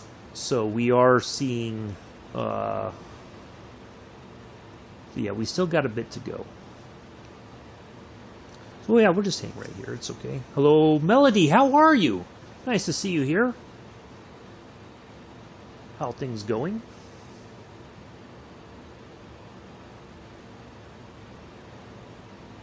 What's the latest and greatest? We are flying over Japan. We took off from Misawa Air Base in the F-16 here from the fighter squadron in South Carolina, Air National Guard unit. We are heading to Kadena. I think that's how it's pronounced again. I might be butchering the name, but we are heading towards a dogfighting exercise with the Japanese Self-Defense Force, working on their air-to-air combat. Kind of, that's our story, and we're sticking to it.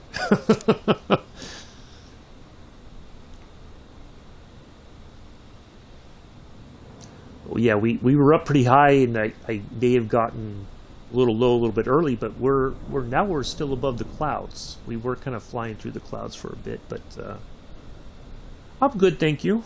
Yeah. Wasn't expecting to fly today, but had to change to an appointment, so to the afternoon, so I was able to squeeze a flight in. And so we're just cruising along here. So yeah, good stuff. Happy to see you here.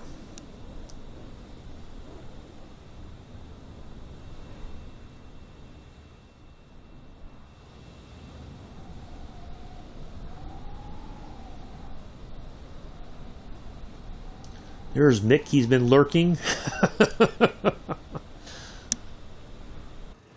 Oh, I thought I put 11,000, but I guess it was 1100 or 11,100.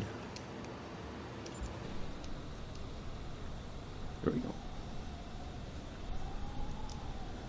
Never know when Mick is here. Sometimes he lurks, sometimes he's very active in the chat.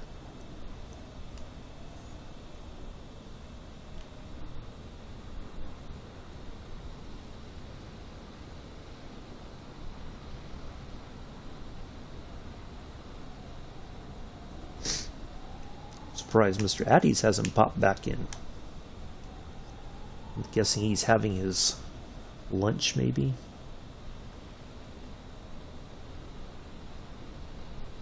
Or maybe a nap.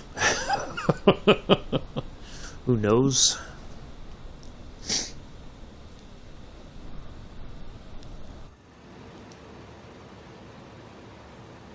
Yeah, a little bit of learning lessons. So we did drop altitude a little early, but now I know when I look at this and I see that number right on that column there, that is the nautical miles, and as we get closer to our total of 1,118.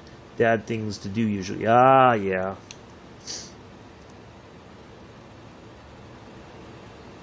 Can't shirk the dad duties as much as you may want to. Otherwise, you might get the evil eye, Mick. Nobody wants the evil eye. The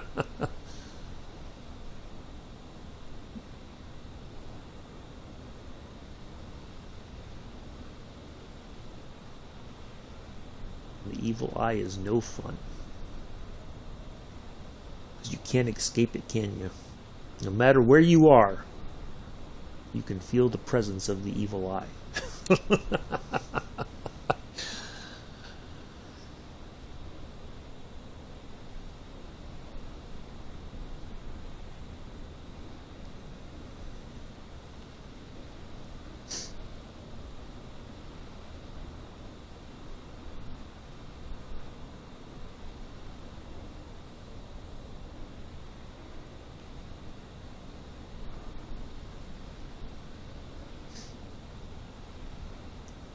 Yeah, nice to see you here, Melody.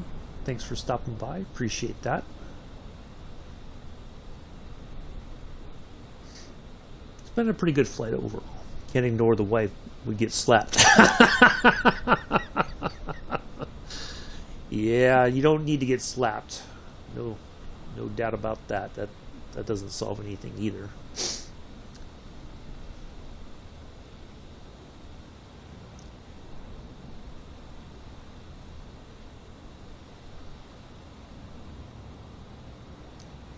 Oh, it's usually like when your significant other, you're not helping out or whatever, and they give you that look like, you're in trouble. We in America, most people call it the evil eye. So yeah, it's just a joking way of saying you're in trouble and you gotta deal with it as quickly as possible sometimes. But sometimes you just go like, I don't care about the evil eye. And then you get even more trouble.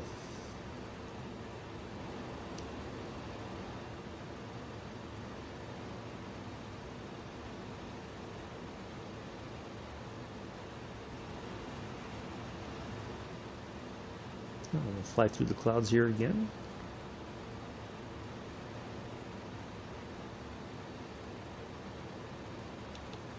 Let's see how much more.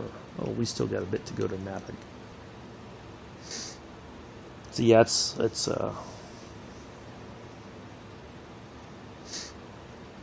just one of those things.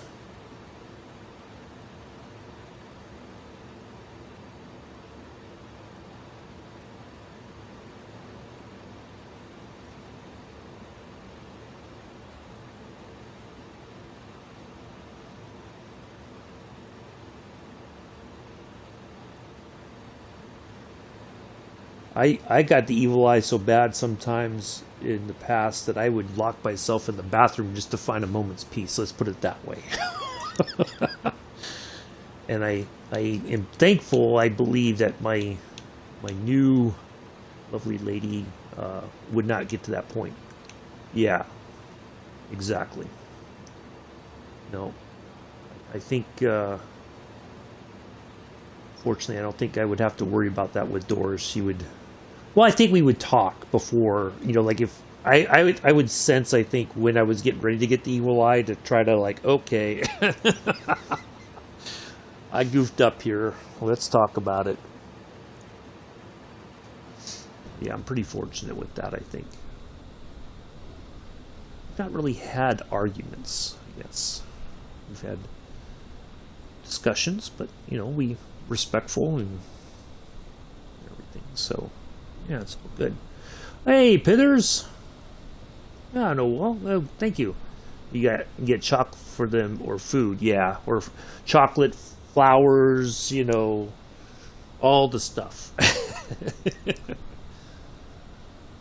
Somebody I knew in the past, they would be like, "Yep, I got to go to the jewelry store." Like, wow. Okay. Yeah, nice to see you here, Pithers. We're just cruising along here at 11,000 feet, heading towards Kadena Air Base in Japan. Sweet little F-16 here.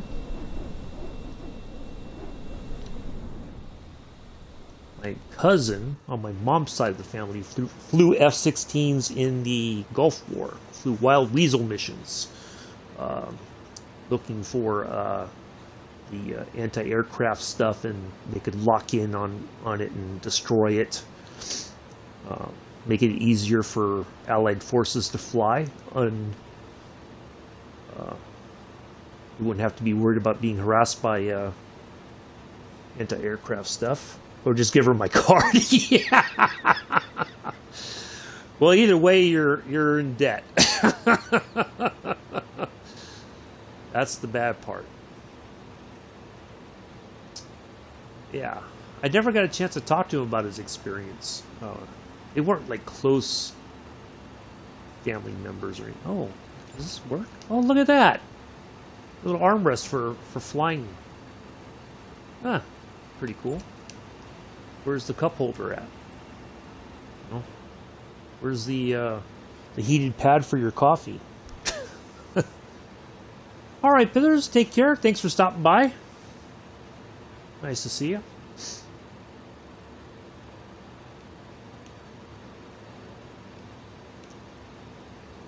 Yeah, I never got a chance to... I don't know where... I have to ask my mom if she knows where he ended up. He's... I always wanted to ask him about his experiences there. What it was like flying wild weasel missions there.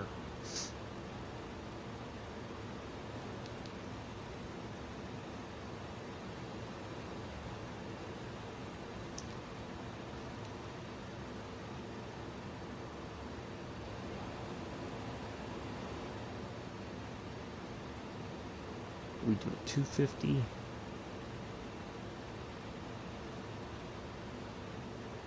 Let's go to 270 with it.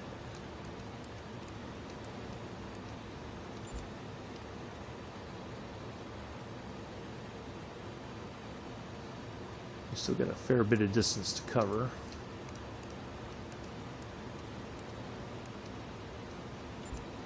Yeah, 271's fine.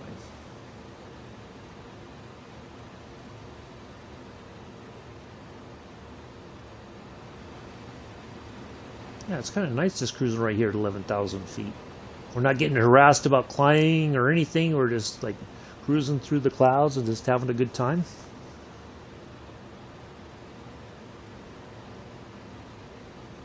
We've still got a bit to go. Actually, you know what? Let's go to 320. Heck, why not? We're not going to get harassed for it, so we might as well.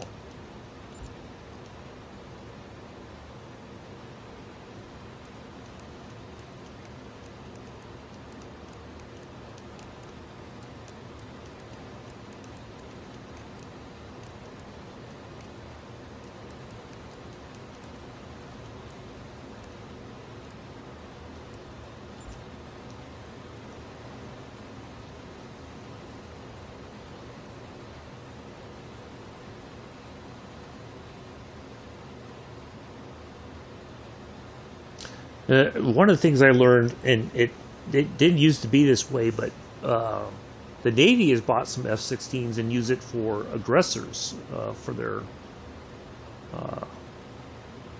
what was formerly known as Top Gun. I don't think it's called that anymore. So yeah, the Marine and Navy pilots go against the F-16s as the... I'll have to go... All right, that's okay, Patrice. We got still plenty to go. No worries. Yeah, so they... Actually, one of the liveries for the single-seater F-16 that you see here is a aggressor scheme for the livery for the F-16. So, yeah, pretty cool stuff. It is definitely gained its multi-role capabilities, I think.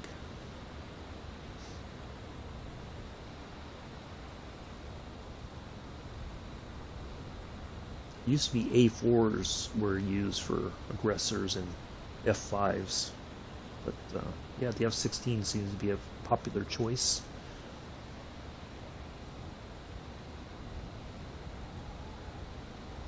Be curious to see how it does against an F-18 or a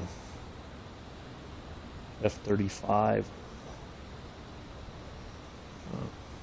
Yeah, pretty cool stuff. Tell you, SC Designs did a really good job with this. Of course, they are aware of some minor issues that need to be addressed, and they are one of the few developers who are active on the forums. If you have an issue and you could point it out to them and show them what all was happening, they can be like, oh yeah, that's something we need to work on. So yeah, they're very good about communicating with the community. So, they do listen to the feedback, and if it's something like, hey, we would do that, but they explain it in a way like we would like to, however, so yeah. We are getting that flying boat either tomorrow or Friday, whichever day that they update the marketplace, I guess. No telling. It looks interesting, but it's the thing is, we don't really have a lot of water runways, or designated areas necessarily. So I'm not sure. I mean, it might be a cool thing, but I don't know that I'm going to get it because it just doesn't seem like it's a very practical sort of thing. So, yeah, I don't expect to have that in the repertoire, as it were. So let's see. But yeah, Iberia, once that's all updated, I think they're going to, the points of interest, the POIs and stuff like that will all be updated for like Barcelona and other areas along the Iberian coast.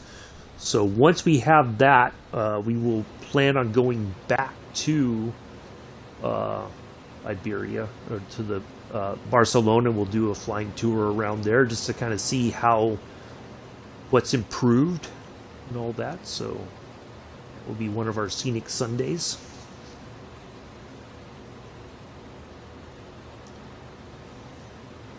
Of course, everything. Do all the buttons work in this jet? Well, first off, thank you, Augie, for the follow. Basically, yes, but not necessarily. They may look like they could, but they, you can basically start up. You don't have to hit all the buttons, but there is a pretty in-depth manual that SC Designs released with the plane, so you can know what really works and what doesn't. They have said that they have changed a few things to make it flyable without that it's not going to be overwhelming for a new sim pilot or anything. So but yeah, for the most part I think a lot of them do, but I try not to touch anything, and then we I end up the plane suddenly goes off in a tailspin or just noses over, and that's it. So yeah, for the most part it does. Just the pertinent things, I think, like you can click on this for your flight plan, and that'll bring this page up. Otherwise, it may look like, let's see, what is it, data? Where's the data?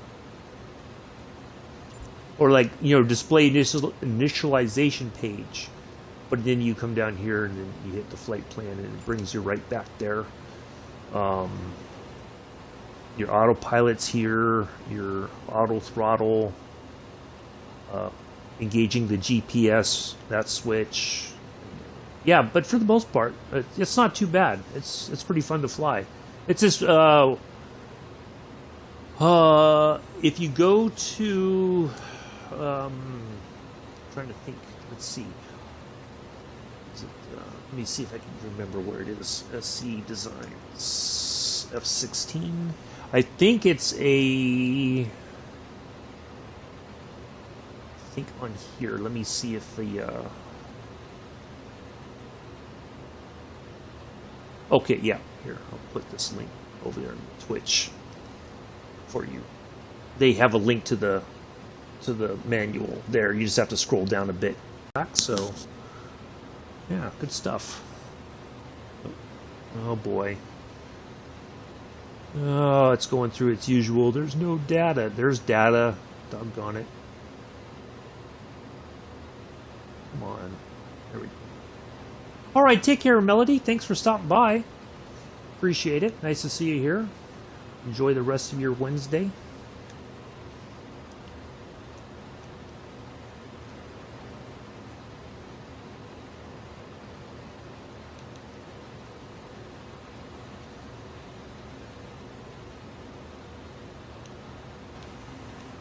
Oops.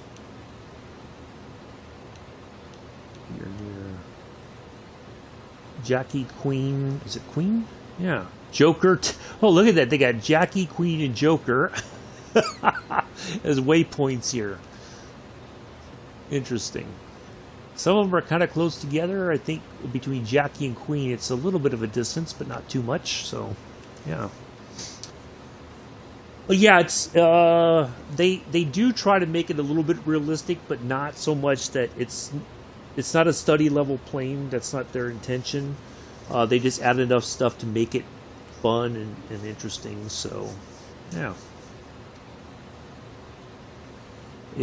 really good designers. They did. There's SC Designs and DC Designs. It's two brothers, and they. Or maybe it's three brothers. I don't remember. But anyway, they did the F-14. They did the Stearman 75. What else did they have? The F-15. So yeah, they're doing some military stuff, but they're coming out with their version of the Concorde is getting released at the end of the month on PC. The Xbox folks are gonna have to wait probably 2-3 months or so.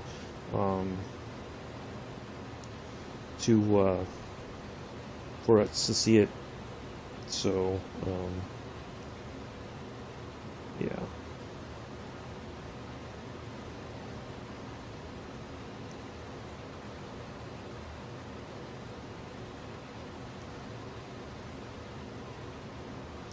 But yeah, check it out. It's an interesting plane to fly. Like I said, there's probably a few hiccups here and there that they are working on sorting out, and we'll be releasing a patch eventually, or a update.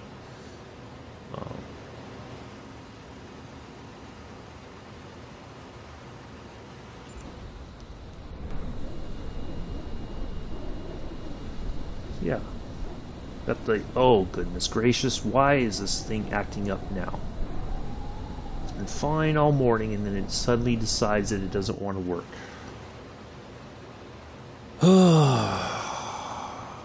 It's gracious. Why? Why? Can't I just have a nice smooth flight? It's either something on the plane breaks or YouTube acts up.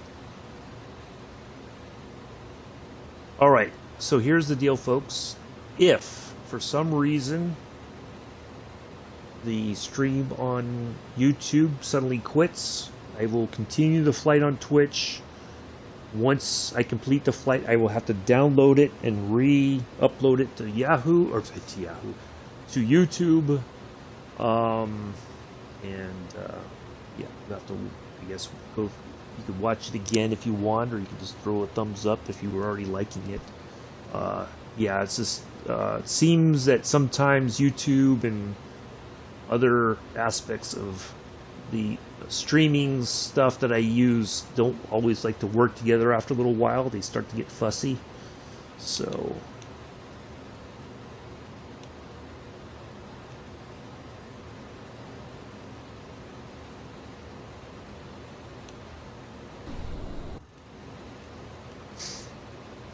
yeah, it's yeah, you're welcome. Yeah, they're really good. They are very interactive with the community on the forums there, on the Microsoft Flight Simulator forums. If you have a question, they'll try to answer it as best as they can, or they'll point you in the direction of where to find the information if they don't have the time to answer. But they are very proactive in the forums. So one of the few developers that actually is.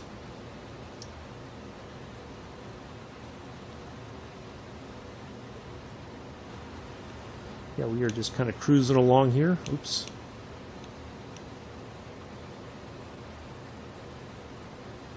Yeah, quick little distances, just eating up that the remaining part of our flight. We are getting closer, learning some stuff. Like these numbers here are actually the distances between the waypoints, and then once we get past into 900 or more than that, we are near our destination. So.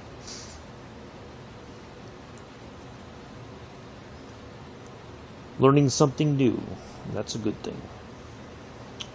So yeah, we'll be back tomorrow, 7:30 Eastern, 11:30 UK, in the Beechcraft D-17, the Stagger Wing. I'm looking forward to flying that tomorrow.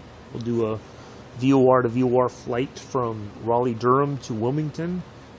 The cool thing is, once we take off, it's just a straight shot to Wilmington, basically. We're not going to be turning left or right or anything like that. We are just going to go straight to Wilmington. There's no other waypoints in between, so it should be a fairly straightforward flight. And then we'll put it on the ground and wrap that stream up. And then Friday we'll be in the EJ-170. For those of you who missed earlier, I was talking about this.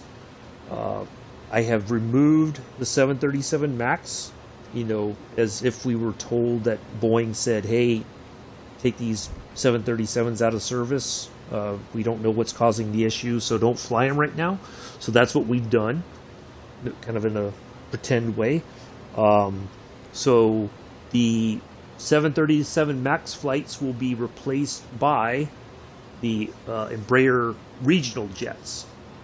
So we will fly that Friday going from Salt Lake City to Seattle. I went back and kind of spent more time with the plane last night and just kept working through it and like, oh, okay, this is how this works. How this works, okay. So I have a better understanding of the aircraft itself, which sometimes I think we get frustrated with the product and we're just like, oh, it's just crap. But I've gone back to it and I'm like, oh, okay, that's how this is supposed to go.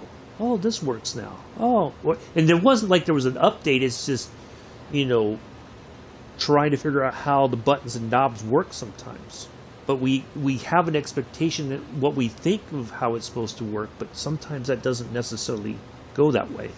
So I'm excited to kind of bring that back. It does work. It does fly as intended. It just didn't seem like it at the time. So we will be returning the regional jets, and in the interim, we'll do some regional jet services. I'm going to look some of those up, and that will be part of our Jetliner Tuesday sort of stuff that we're doing. And so yeah, we're going to have some themes during the week, Jetliner Tuesday, Military Thursday, jets or props or whatever. And then Mondays and Wednesdays we're going to do some like old school navigation, prop planes, and just enjoy the flying stuff like that. So so that's what's coming up in going into April. Since we are already at the end of this month, essentially here in like 8 days. We're not gonna change too much other than what I changed with the BJ-170 replacing the 737 Max. But yeah, we're gonna introduce some themes, and then eventually in the future we'll try to open up some multiplayer stuff and see how that goes. There will be some rules, of course, that need to be followed if you're going to fly with us, fly with me. But yeah, we're gonna try to have some fun, and we'll try to do something, like a either all props or jets or whatever, just to kind of make it fun and fly together, and we'll land, and or if you want to land at a different airport, you're more than welcome to, but we'll try to have some fun with it. So yeah, that'll come up in the near future sometime. I just gotta figure out like a day to do it.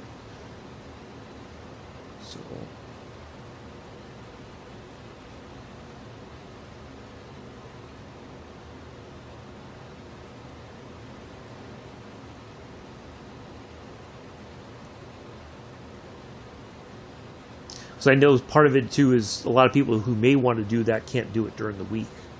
So we may have to do it on a weekend. Maybe we'll do it on a Sunday every so often in the future. Kick off on Sunday morning if possible. And if you can join, you can. If you can't make it, it's fine. It's not the end of the world.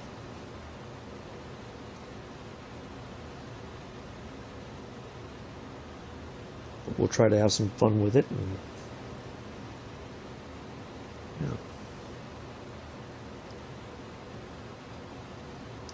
we're just cruising along here. We still got a bit to go. We're getting closer.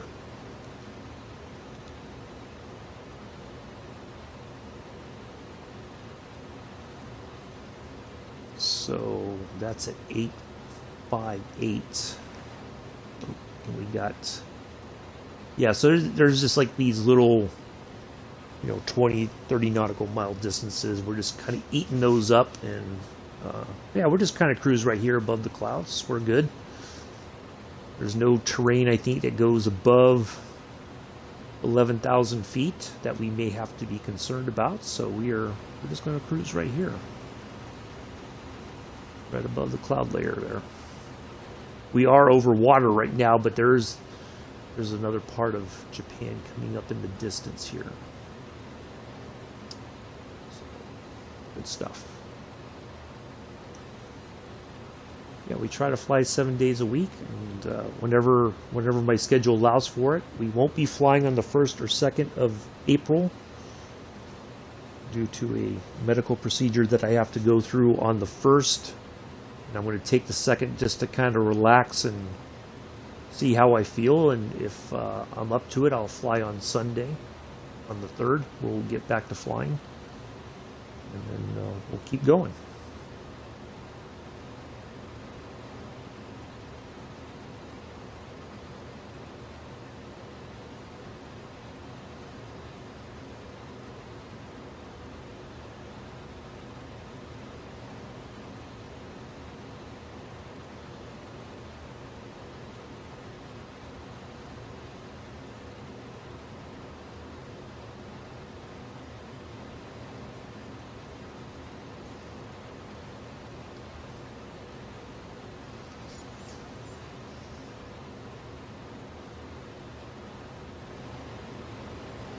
One of the great things is if we crash, it's not going to cost us anything. We just laugh about it and say, we made a boo-boo, and we try again tomorrow. There's no reason to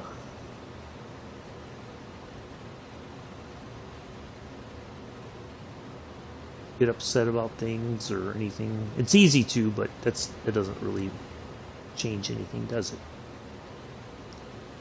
We'll keep flying. We'll try to fly different things You know, when I was in Allison's stream last night when they were going from Tucson to Yuma. So you know, if you told me when I first started flying in the sim 5 months ago or so, or even 6 months now, that I would know how to do VOR to VOR navigation, I would have been like, "What? No, I don't think so." But you know, I said, you know, sometimes I think we overcomplicate things, and once we're like, "Oh, okay, that's how this works, and that's what this is for here," it's not so bad. But we overcomplicate it because it sounds complicated. But once you get the hang of it, it's like, wow. I said, you know, it's opened up a whole different world of flying in the sim for me. And I really enjoy it because, I said, quite honestly, sometimes it's boring to take off in the A320, hit the autopilot, and, you know.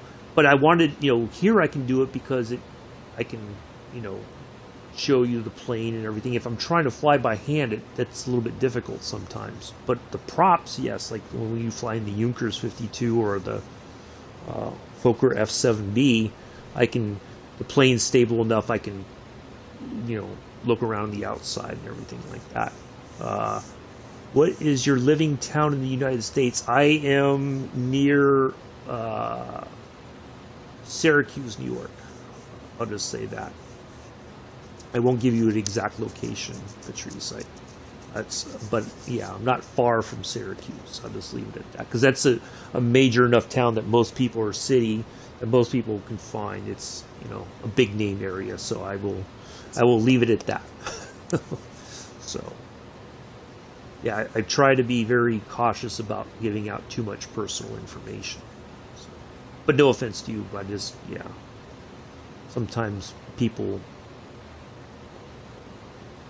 can use information that's not appropriate or whatever. So, but yeah, Syracuse is the closest big town.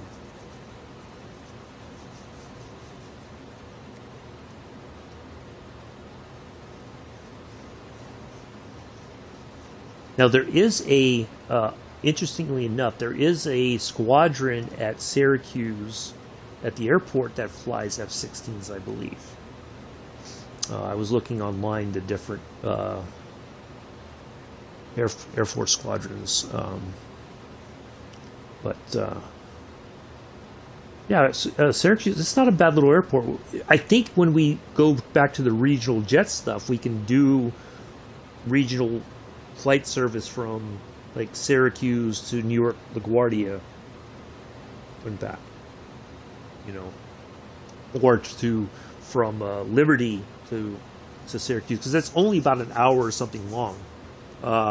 Yeah, approximately near Syracuse. That's okay. Yeah, sometimes people ask and they keep digging for more information, Patrice, and so yeah, we've had that problem in the past. Sometimes in the chat that people start demanding answers about my personal stuff. So, but I don't get that sense from you. I just wanted to let you know that's how I operate the channel. So yeah, we'll do, you know, like one Tuesday we'll go from Syracuse to Liberty, or you know, the New York, the New Jersey, Newark Airport or whatever it's called, and then we could do the next Tuesday we could do a return flight to Syracuse. So and that shouldn't take very long to do. A regional jet service like that only takes about an hour-ish. So those would be easy flights to do, and we can branch out. We can go from Syracuse to somewhere else. We could even go from Rochester. You know, like there's smaller regional airports that can handle like the Embraer 170 and 175. So.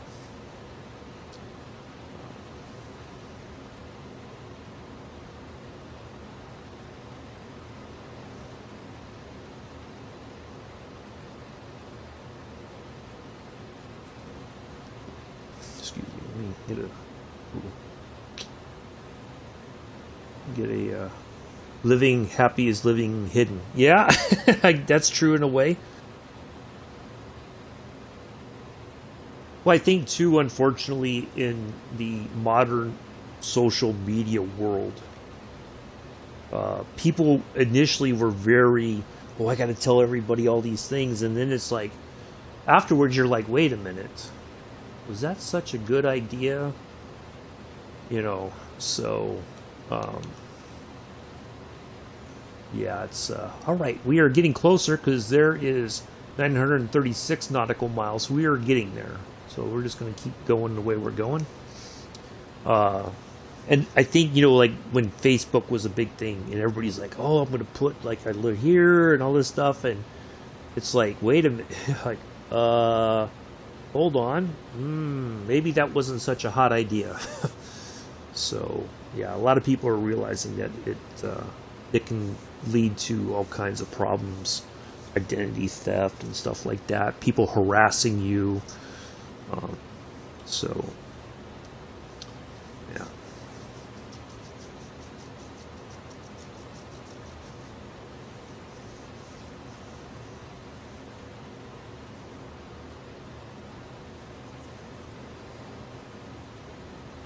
Yeah, I think with the advent of social media, people were just thought that that was like the right thing to do, and it's like, no, not necessarily. So, but I get it. People want to share things about themselves, but sometimes you share too much. I don't get on Facebook hardly at all anymore, to be honest. I know people who like, it feels like they literally live on Facebook. It's like, that's not very healthy, you know. You gotta get away from that.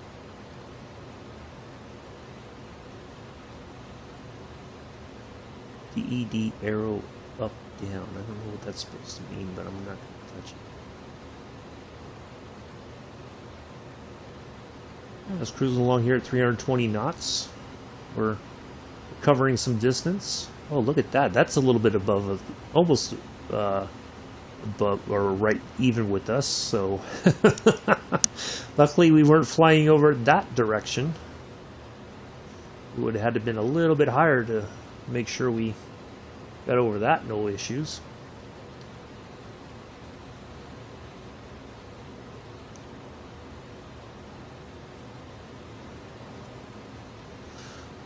Yeah, once we land, we will wrap things up and call it a day.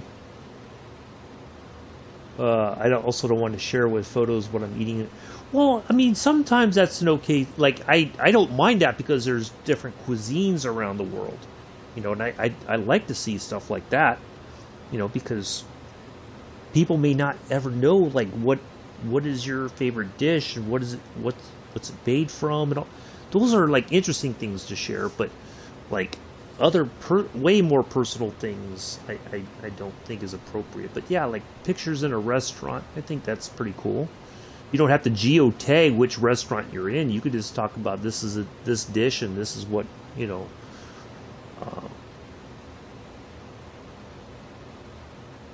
So yeah, I think those sorts of things are interesting. But sometimes, yeah, people post way too much. Like, oh, I had this for breakfast, and I had this for lunch, and then I'm having this for dinner, and then I'm having this for a midnight snack. You know, like they don't know when to stop. So, but no, I do like learning about those things because there's all these different cuisines around the world.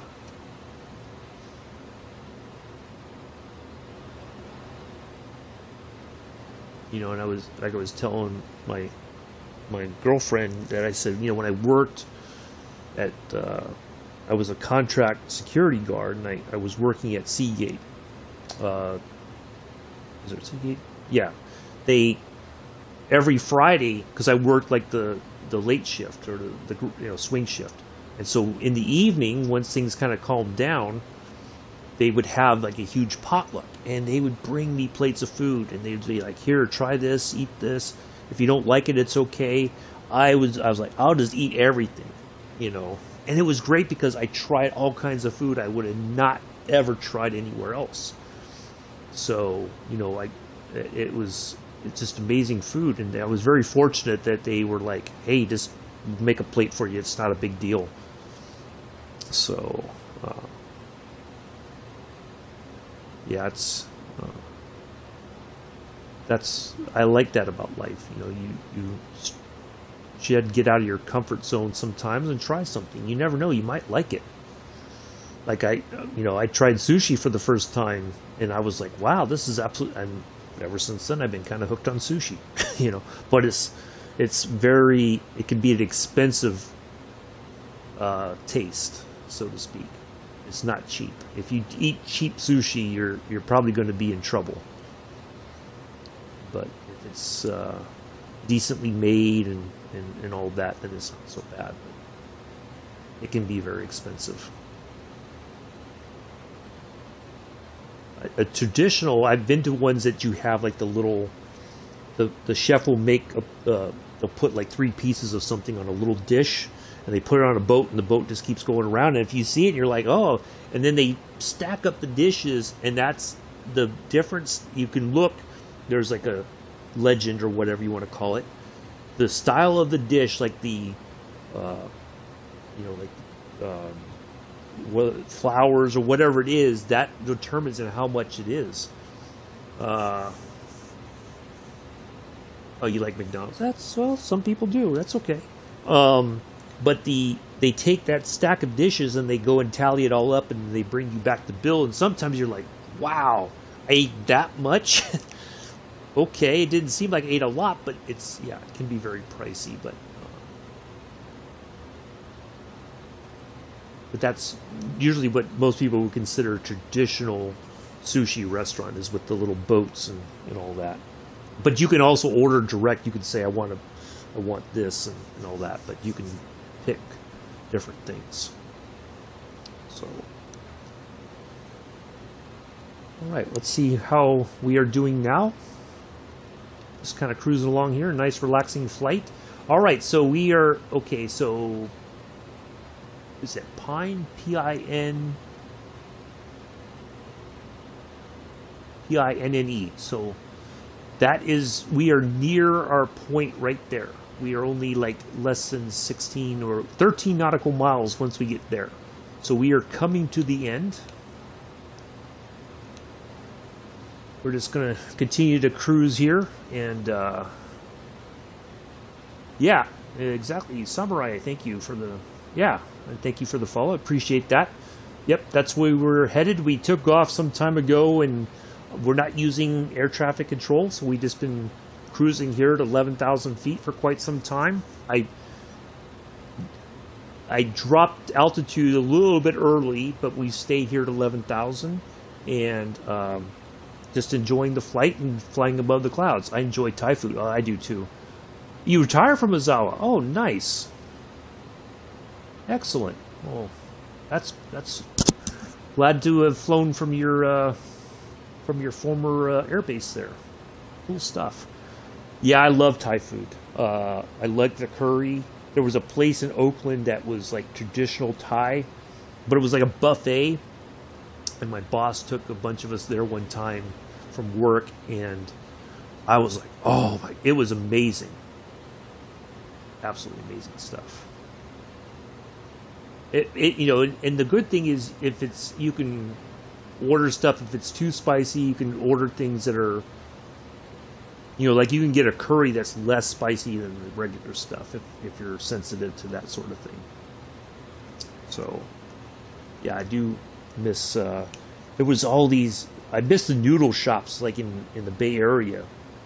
They, around like, especially San Jose State University, they have like these noodle shops, and it's like $5. You get this huge bowl of noodles and everything, and it's like, you eat that, it's like pretty cheap, but it's very filling. One of my coworkers used to say, if you feel kind of like blah that day, you go have one of these big bowls of soup, and with the noodles and all that, and then you're just like, you feel way better, So yeah, I do miss those as well.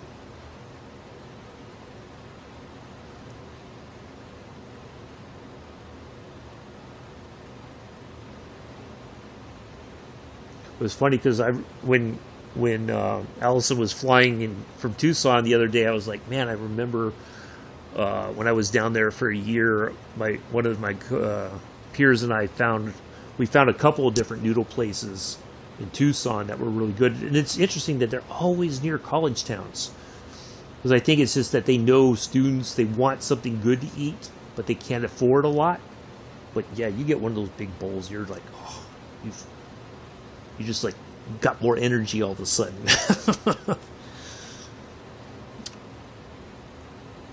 But yeah, this was a Samurai. This was a kind of an unplanned flight. I wasn't going to be flying today, but some things changed, so I was able to squeeze this in. This was a bit of a surprise, especially with the F-16. So yeah, it's been pretty good. So we'll be coming into our destination here pretty soon.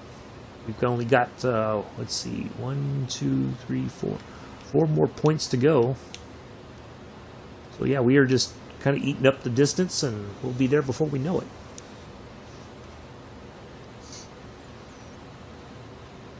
But yeah, I've been pretty fortunate just getting to try different foods and all that. It's been, I do enjoy that. But you know, if I'm like, that just doesn't appeal to me, I'll be like, yeah, no thanks. There's just some stuff I'm like, no.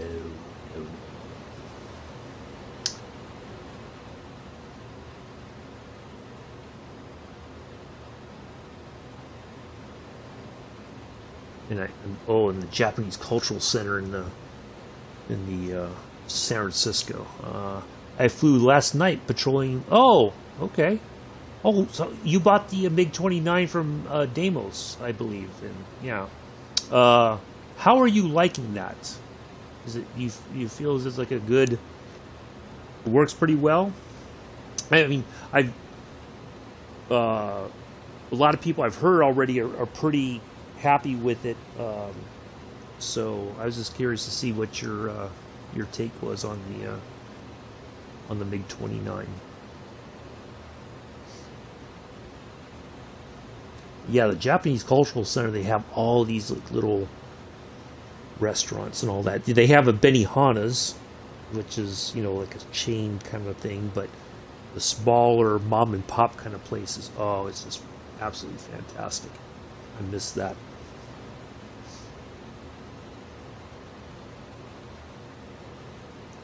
It was such a cool place just to walk around and hang out.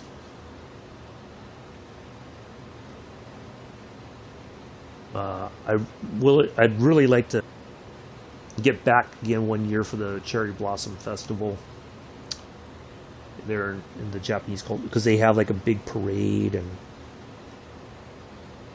all kinds of traditional stuff happening, and yeah, really cool stuff.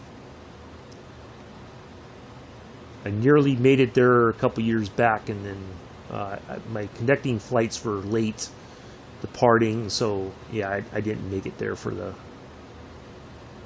big big parade and all that. So all right, so 80 nautical miles here, then it's going to be another quick, I think 40 nautical miles, another 20 something here. So well, yeah, we are near there. We are getting close. So a little bit closer, and now I'm going to drop some more altitude and we'll get going. Just getting acclimated to it. It takes a while. Yeah, it did. Like I did a couple test runs in the F-16 before I decided to fly it today, just to kind of get a feel where everything was and what switches do what and everything. But well, I'm glad you like it. Awesome. Yeah, a lot of people are pretty positive about it, and it's not a bad price for $20 US.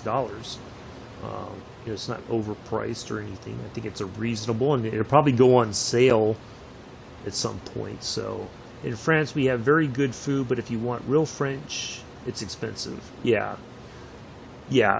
So that's like a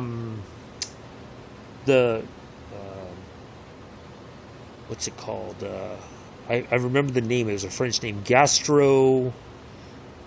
It's not like a restaurant. It's like Gastro something is the real name for it.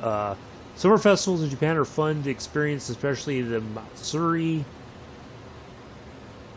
Festival in Aomori. Oh, nice. I have to look into that. Yeah, I think there's like a fancier name for it, isn't there, Patrice? I can't remember what it's called. I know it's gastro something. Yeah, but I can imagine the more traditional stuff is, yeah, for more well-off people. Yeah, I've always wanted to visit Japan. That's been on my list of places to see at some point.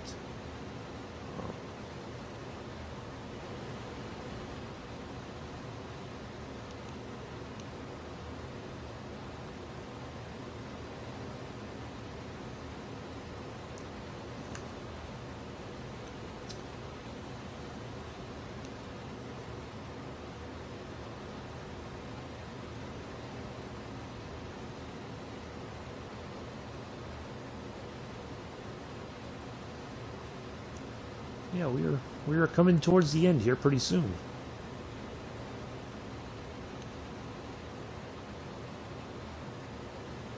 So we have 1, 2. So I'm going to go ahead and start. I'm going to drop down a little bit more in our altitude. Well, actually, let me start slowing down first, so we are a bit more set up for our pending success.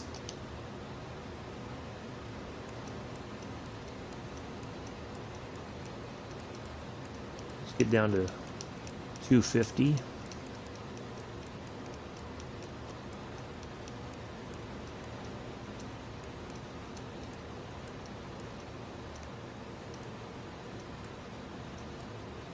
Actually, let's go to 210. Yeah, let's just go ahead and go to 210. Too bad Amila's missing all this talk about food. Oh.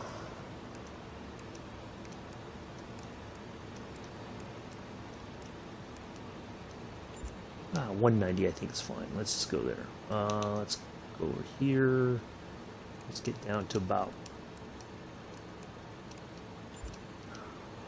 Going? Oh, there we go. Yeah, let's just go to 9,000 feet. We're fine.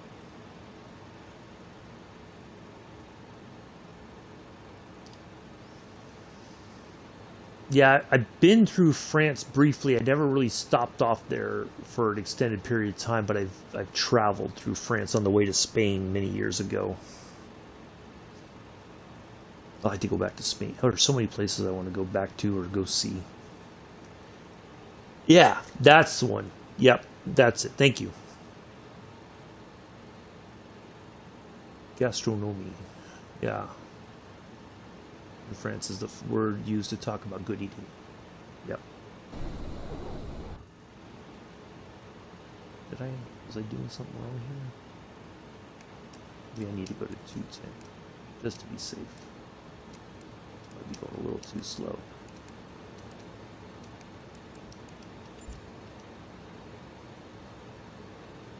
At 2.8 should be fine.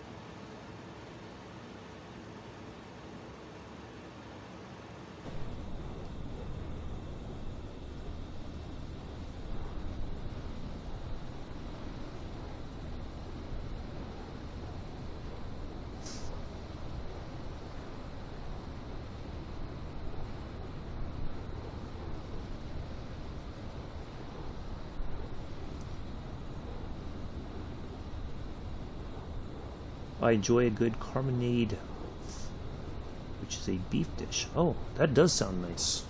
I don't think I've ever had that, but that does sound good. Oh, I said 9,900. Okay, I thought I put 9,900 or 9,000.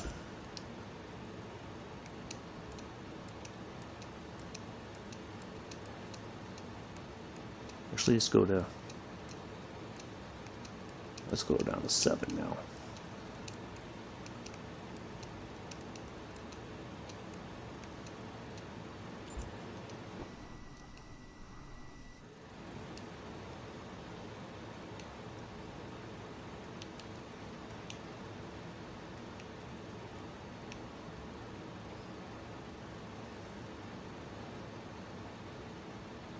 We'll keep an eye on the FLIR, the FLIR. Just make sure we are not going to crash into any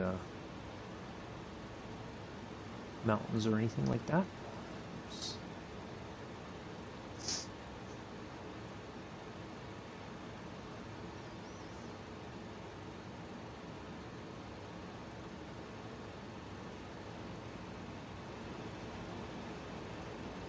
Yeah, a little bit of a longer flight than expected, but it's all good. We did run into some headwinds for a good part of the flight, but we are getting close, and we'll be on the ground soon. We'll wrap this whole thing up, call it a day. We'll be back tomorrow.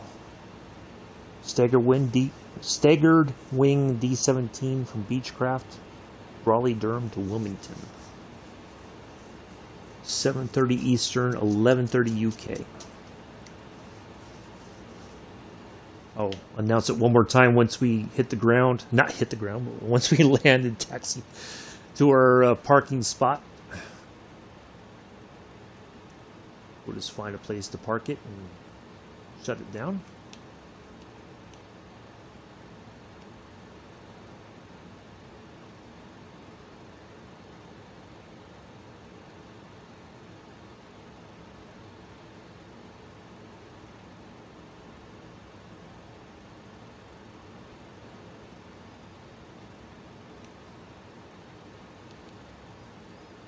See where it's set. Let's go to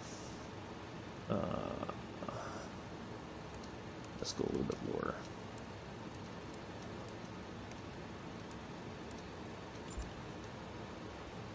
And we need to also start slowing down just a bit again.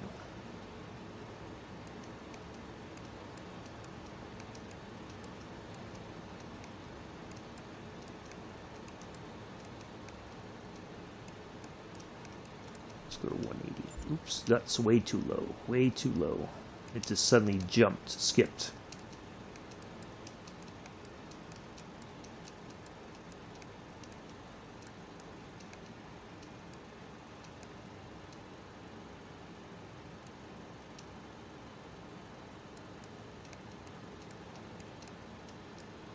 I wonder if that means I need to drop flaps or something. Oop, maybe not. Why is it doing that? Ooh, wow. It just totally... Uh-oh.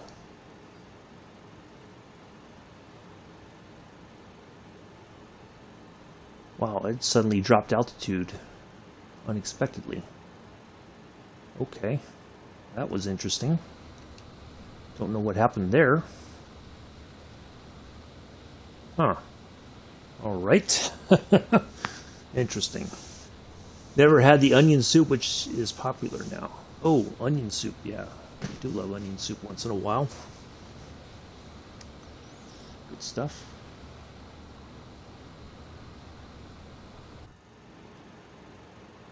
One of the things I need to scroll back up here for landing. I don't remember what the approach speeds usually are.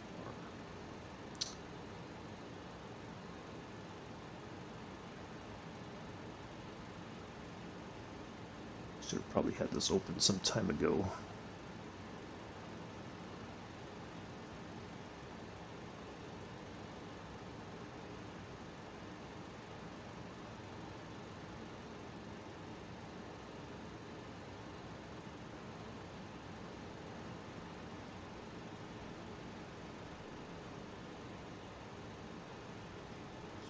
Recovery.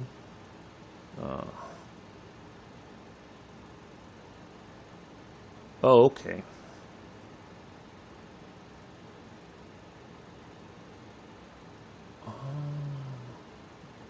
Air combat maneuvering.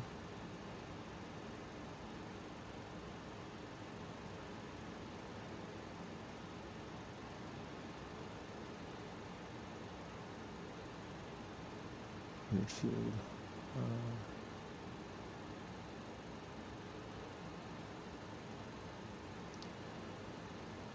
Okay, so about 150 minutes.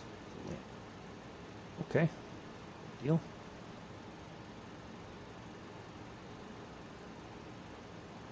All right, we're almost there.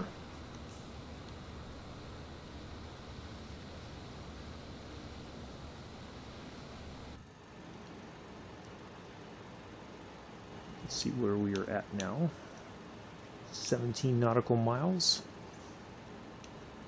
We need to probably be down to 4,000 or...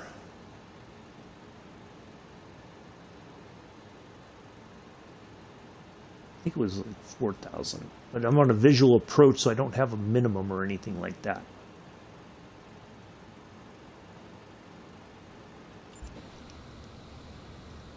Where I'm living near the town of... You have... Oh. Oh. Oh, nice. Okay.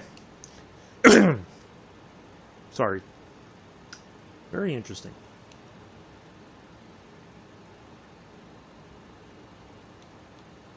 Let's get down to 3,000. We should...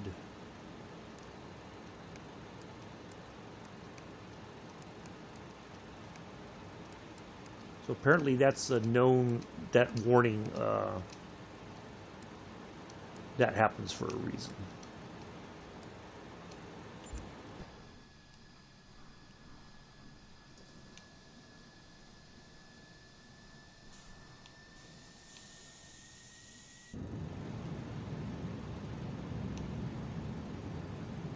Alright, now we can put the flaps down because we are...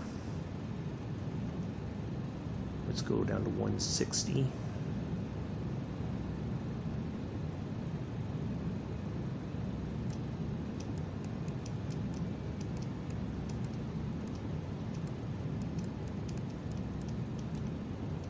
Ooh, that's way too low. That's too slow.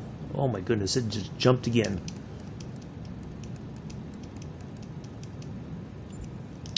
And it jumped again. Wow, I can't just like hit this button slowly. Oh, that is way too fast. We're gonna... Goodness gracious. It suddenly takes me right off that button. Come on.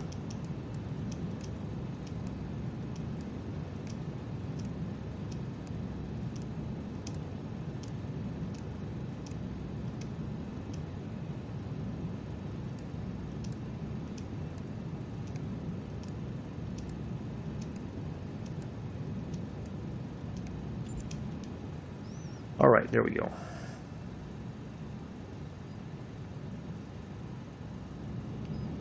Let's get our landing lights on. Like to be a well-lit aircraft.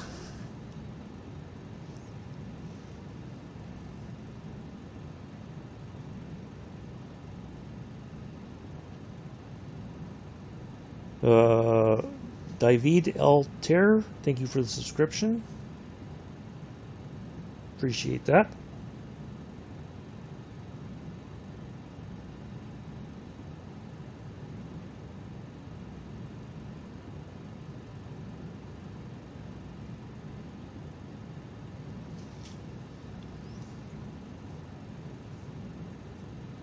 All right, we are near our destination. Sun is starting to sink. We're coming in at a good time, I think.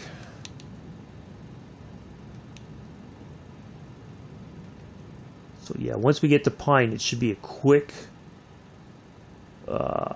13 nautical miles, and we should see the runway. Once we pass these clouds, we should see the runway we're on heading of 220. So we are we should expect to see the runway just to one side or the other of us. So we should be just about lined up for it, and then we'll get a little bit closer and we'll drop the altitude a little bit more, and then we'll actually, I think we can go ahead and go to, let's go to 3,000 feet because we're at 35 something. 3, 2, 1. Just get that additional, get below this little bit of cloud cover here as best as we can. So there is our final waypoint there. It should be, or one of our final ones. So we're going to make a slight turn to the right. So we should be just about lining up here momentarily.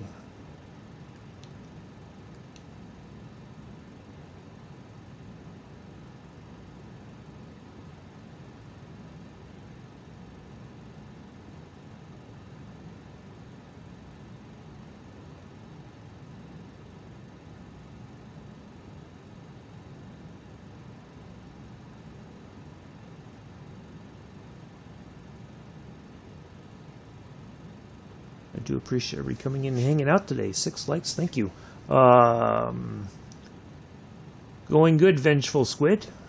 We're just we're on our way. We're almost going to be landing here shortly. Not almost, but we'll be landing shortly here in Kadena Air Base here in the Okinawa Prefecture in Japan, the southernmost and westernmost prefecture of the main Japanese island. Little bits of information there that we like to give to our viewers. Yeah, it's been a pretty good flight. We've just kind of going back on what happened earlier. We had a strange situation where the plane just kind of went into a lingering right turn and took a while, but we got it back on track. So that kind of gave us a little bit of a delay, but we're okay. So we are, yeah, there we go.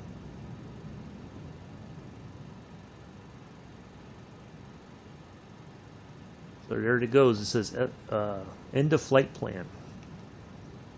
So we are almost there.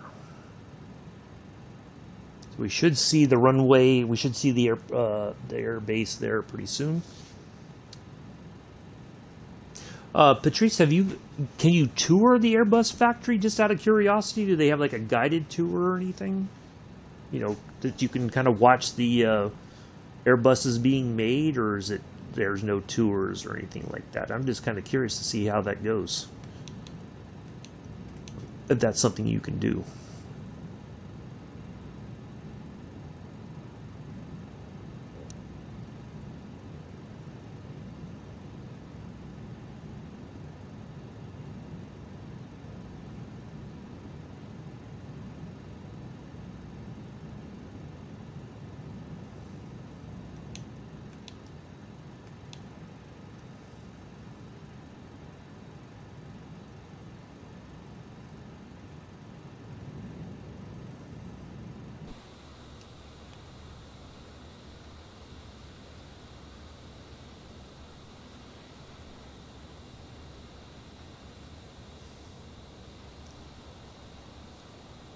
Yeah, it was supposed to be about a 2-hour something, but we did run into some headwinds, and I think with that crazy turn, you know, spinning around kind of, not that we were losing complete control, but that did kind of throw off our time a little bit.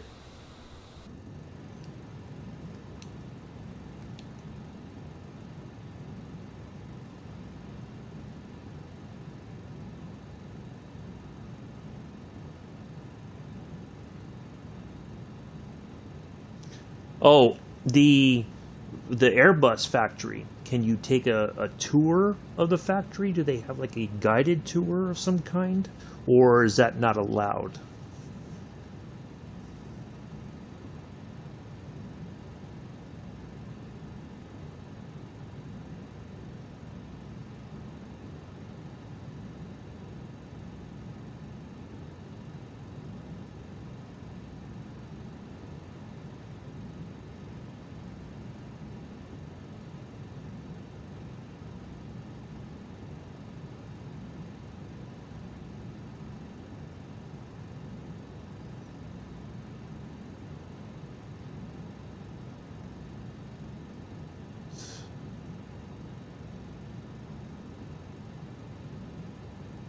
We should be coming over the area where we're going to land. Oh wow, the clouds kind of cleared up all of a sudden. Look at that. Suddenly just...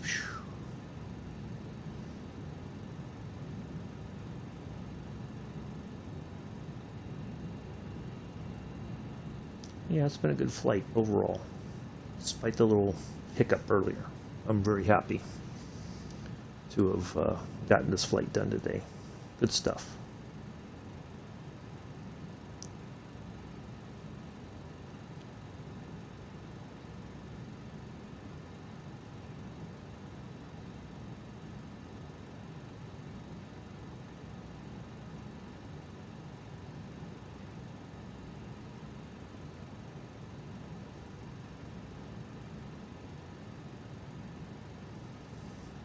You know, I wish I had a proper flight simulators set up with the yoke and throttle and everything, boy, I could only imagine how much fun we would really have with the flying through the canyons and whatnot in this plane.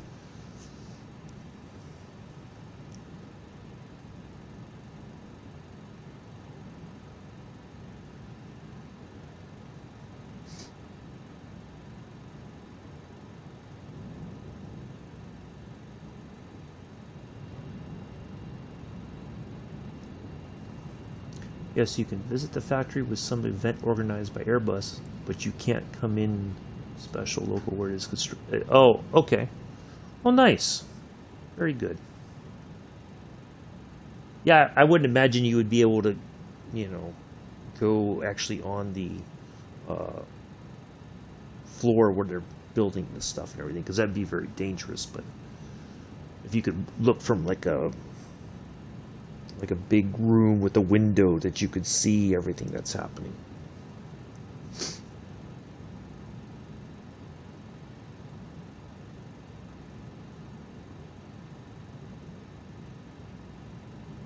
Like in where Corvettes are made in America, you can, if you buy a Corvette, you can go to the factory and watch your Corvette being built. And then once it comes right off the, yeah, no. But yeah, you can watch your Corvette be built, the paint and everything, and then when it's done, you can basically drive it right from there.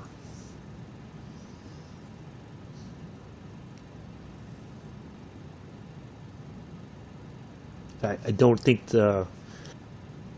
they would say, okay, you got your new Airbus, you could just fly it out of here.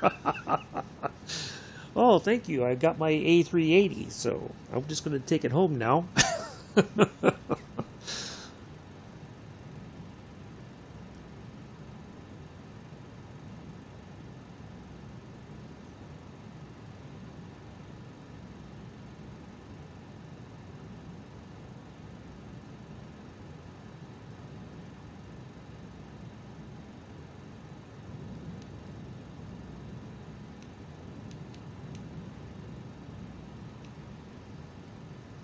All right, we're almost there. Gone a little bit longer, but sometimes that happens, and that's okay. It's about enjoying the flight. Sometimes we go fast, sometimes we don't. We did go fast for a little while earlier, but yeah, it's been fun. Really enjoyed it. So hopefully, fingers crossed, knocked on fake wood, I don't think I've landed in this plane before, but this is a visual approach, so I have to be able to see the runway here pretty soon, and then I can go ahead and stop the autopilot and everything, and then fly it on in myself. So we are nearing that point where I'm going to turn the laptop away a bit so I don't get distracted with the chat, because sometimes everybody likes to ask questions while I'm on approach. I don't know why, but that's how it happens.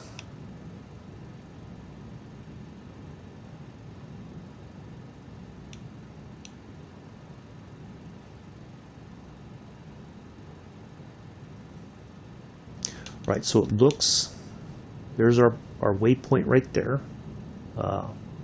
Pine. So we will make a slight adjustment here, and that should put us on track for our landing. I'm going to step away for just a quick second. I'll be right back.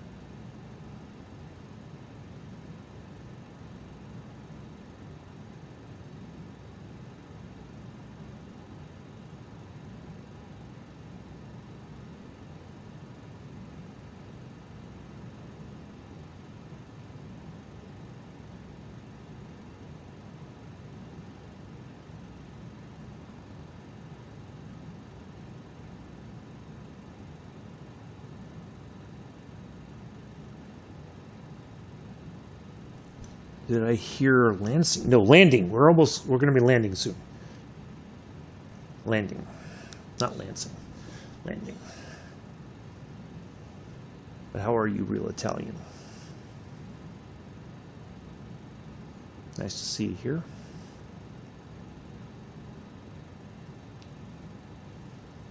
We are looking for our... Now, when we turn, it should only be a short distance. So I'm going to try to get down a little bit lower here. Let's get down to... Ooh, where am I at?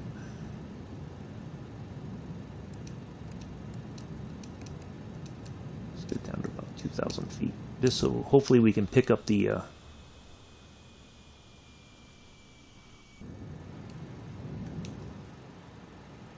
looking for the runway lights and all that.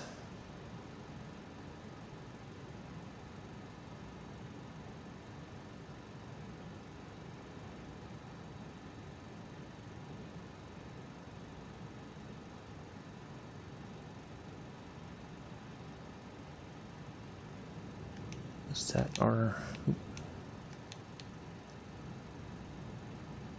You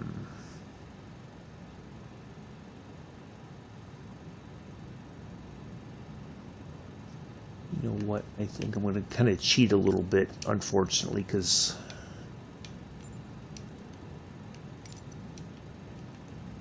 Oh, wait, it says 109 nautical miles. What? No, that can't be right. Is it? No way. Oh. Oh, man, I thought it was like coming up right here. Wow, okay, we are way off. He's not going to make that approach without answering at least 3 questions. No, no. Well, we do have a bit more distance to cover unexpectedly. I thought it was like right over here somewhere, but apparently not. We still got 100 other nautical miles to go. Wow, okay. Boy, did I misjudge that. I thought it was like a quick... Oh boy, yeah, I totally misjudged that. Wow, okay. Boy, that's kind of embarrassing. I'm sorry. I totally binned that one. I did not pay attention to the actual altitudes and everything. Let's get back up here to about 190 or 180 just to kind of get some speed. Well, yeah, I misread that big time. I feel bad. I'm sorry.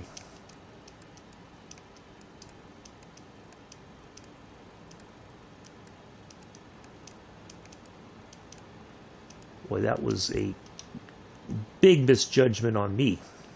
I thought we were right there near it.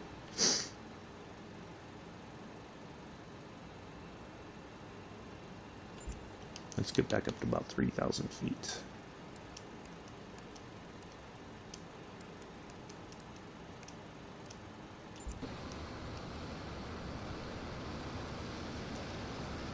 Caught in 4K. Oh, dang it, boys, it's going to be for another time. Yeah.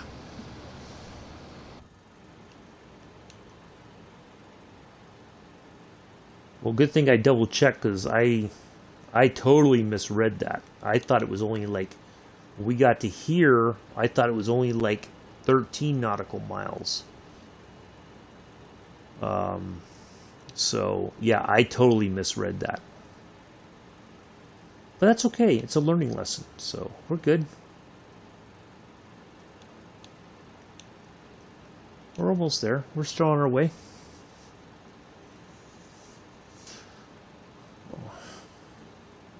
Yeah, good thing to check.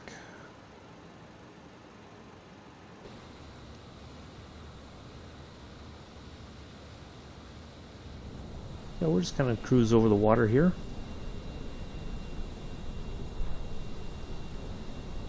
So let's see what's the updated. Where's my other feature with the? Nope, that's not it.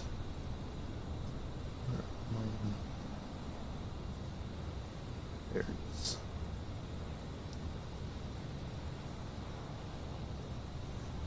Let's see if there's an updated 29905. Okay. Just a slight change.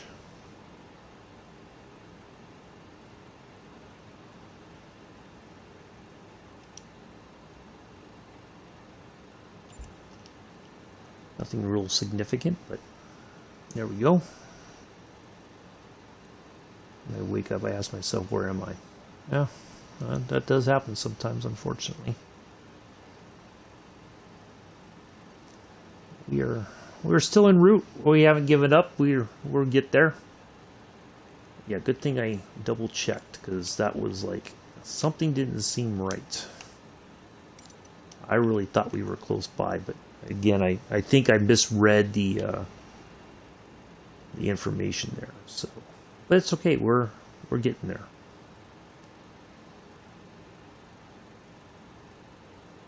Always learn something new.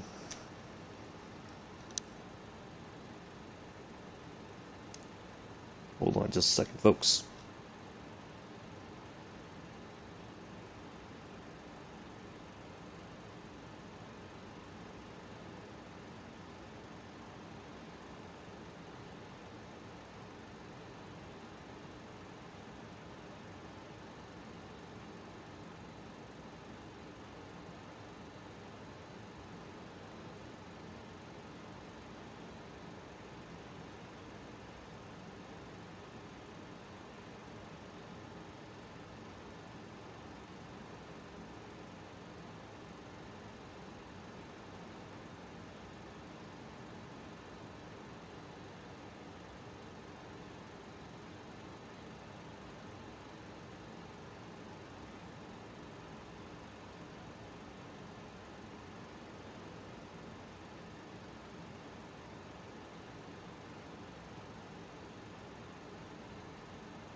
Oh, I'm here. I apologize. I had to take a phone call. Yeah, my old army buddy was calling and needed to talk for a moment, and so it's all good. Yeah, I thought I said that I was um, had to take a phone call real quick. So I guess maybe I didn't say it loud enough or something. But all right, yeah, we're still on our way. We got 77 nautical miles to go to landing. So yeah, we're just gonna kind of cruise through here because this is some really kind of cruising through the clouds and the sun is setting and yeah, all kinds of good stuff. So yeah, we're fine. We're good right where we're at. Yep, fish guns still flying. We've had some delays. We've had some other issues along the way, but we're almost there. We're getting there. It's part of it. See, this is the drawback of flying because I'm not really. Phone is dangerous with yeah. Well, plus it's a personal conversation, and you guys didn't need to hear what I was saying to my friend. The what was I going to say?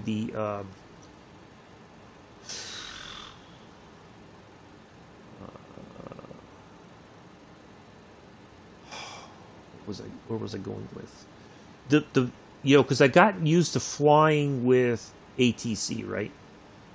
And because of that, I get used to expecting information, right? And that's not what's going on anymore because I turned that off because everybody thinks that's the more appropriate way to fly. Now, if you're flying in maybe a prop and you're not up high in altitude and everything, that may work, but it doesn't always work in in situations like this. I totally misjudge stuff. So, but it's learning in process. That's the thing. We're out of our comfort zone, essentially, and we are going to, we're just going to keep getting better at it. I didn't make my notes like I should have. I should have made more notes, not just rely on what I think I know and all that. So, yeah. Oops. Oh my goodness gracious. Everybody and their brother is suddenly talking on Discord. It's like I'm getting 100 messages at the same time, and it's a bit annoying. I never know when things are actually cleared up. Because it's just like every time I have to scroll through and double check to make sure that I don't have anything else pending. Okay, finally. Alright, sorry about that.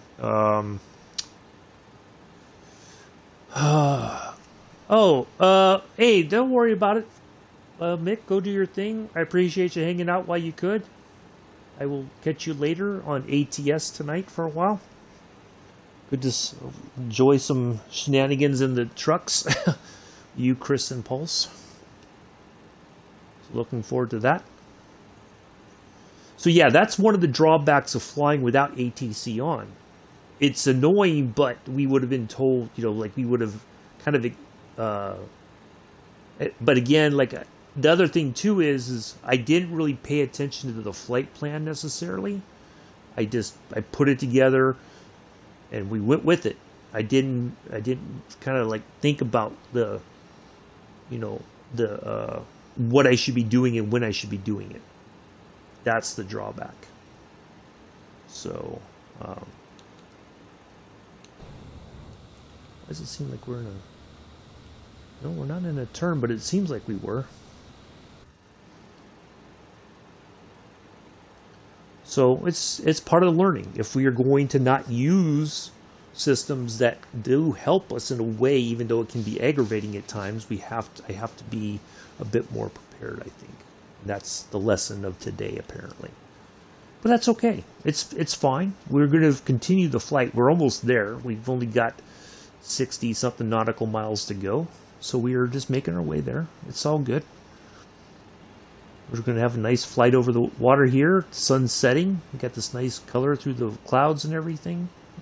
Hey, it's all good.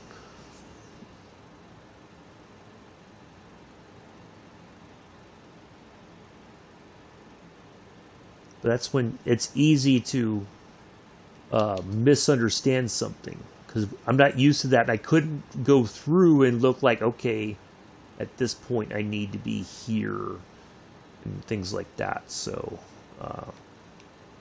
yeah.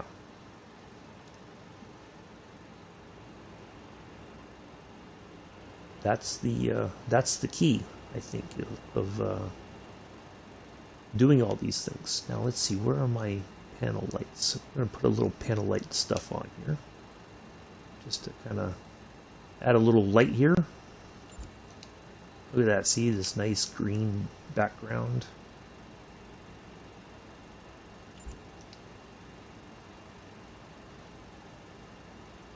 Because I think the sun might be setting before we get to our destination.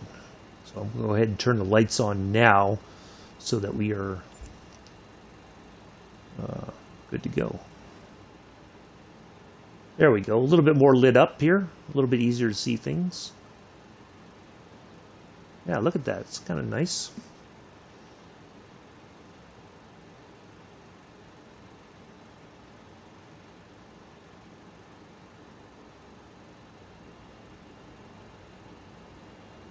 Yeah, I'd really expect it to be done by now, but sometimes these things happen.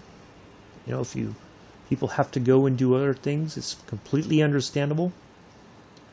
Appreciate everybody who was able to come in today and hang out. Have enjoyed the flight. The F-16 is really fun to fly. Once you kind of figure out some of the little quirks of it, it's not so bad.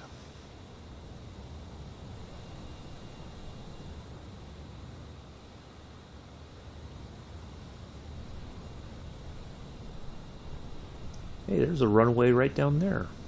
I think I've taken off from here before, from this airport. It looks familiar. Yeah, I think I have flown in and out of here before, possibly.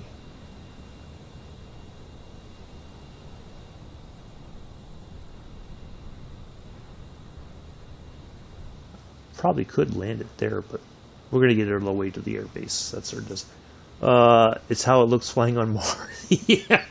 Yeah, very likely. Yeah, I could see that.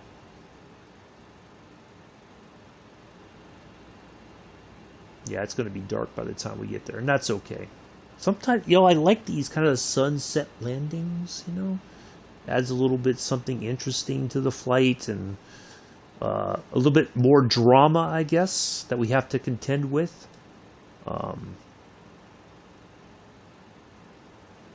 Yeah, all good. Still plugging along here. Yeah, I apologize, folks. But like I said, these things happen. It's all about learning and improving. So that's what we will do. That's the goal. Always continue to improve.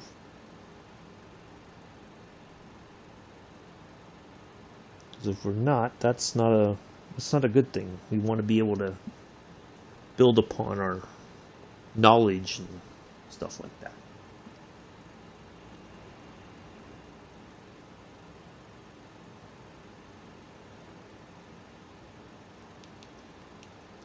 All right, 48 nautical miles.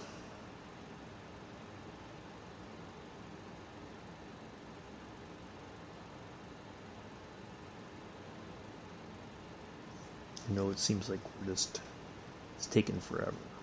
And again, like I said, it's part of the learning process.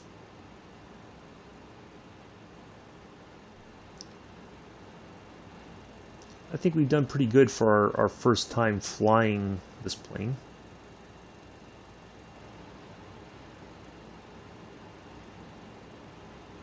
I will fly it again eventually.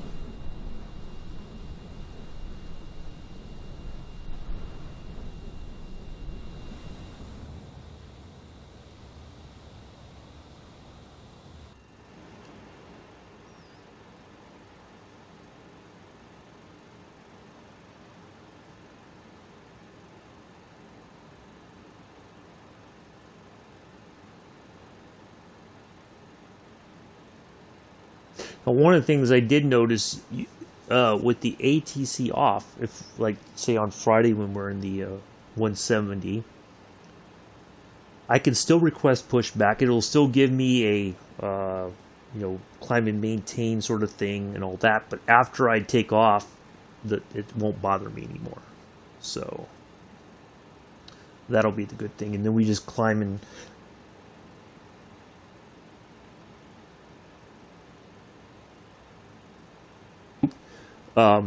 sorry. So we'll on Friday, for instance, we'll do a pushback. We'll taxi out to our runway. We'll take off, and we'll just start doing our own thing, kind of along the way. But I got to make sure I make a note of that descent, where we start descending to, and what our expected altitude should be for Seattle when we come into the runway there, so that we are as spot on as we can be.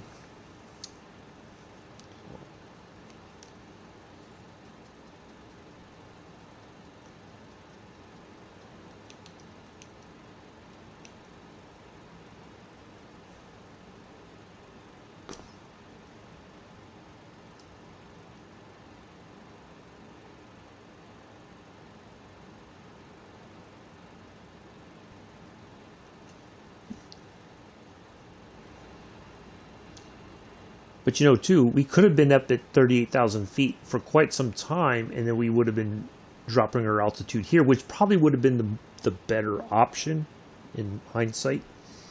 But at least we got this really cool sort of... Look at this. I mean, that's pretty neat, I think.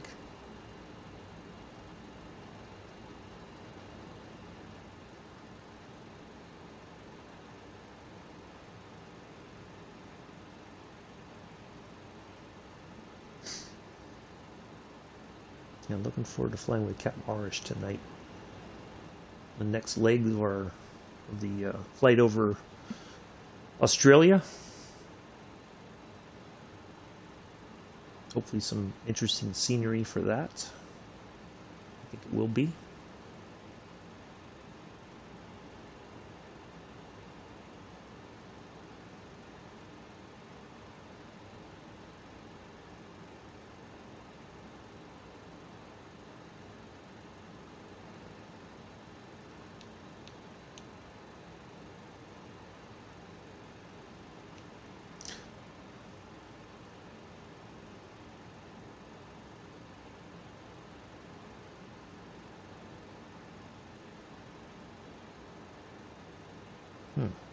Something just turned on, I think.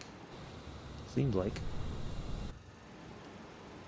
Something updated on the HUD. It felt like down here. I don't know what. I just noticed it. Like something changed. I don't know what it is. I just noticed something else popped up.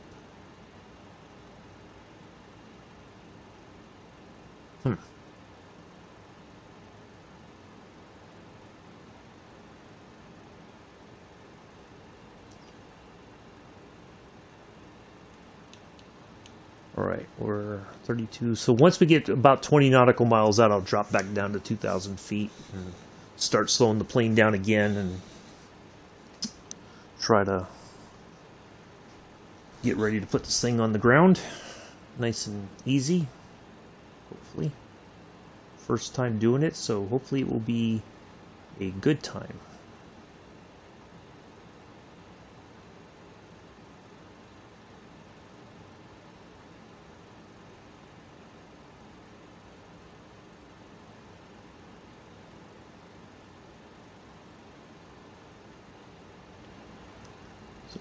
Lights on for the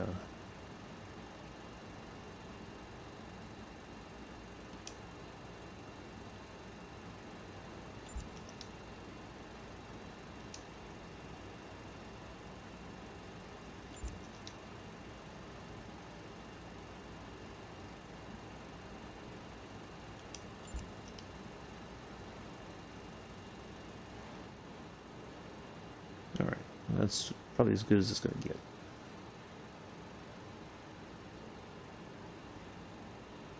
Alright, let's go down to 2,000 feet.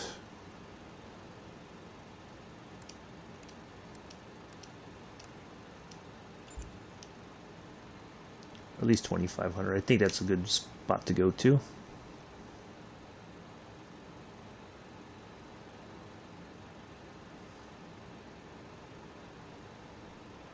Sorry, that's like an automatic thing that engages when you're losing altitude. It's like a warning that it'll turn off here in a second. It should. Come on. All right, there it goes.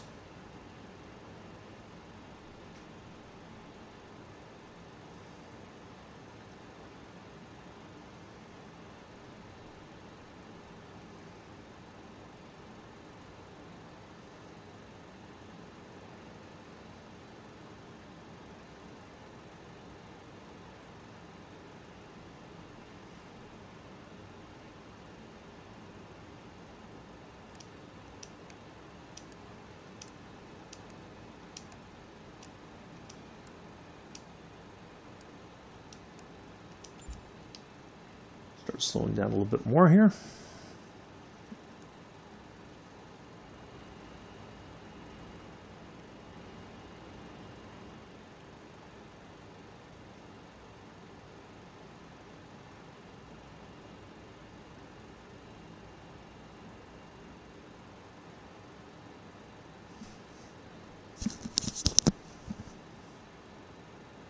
Ooh.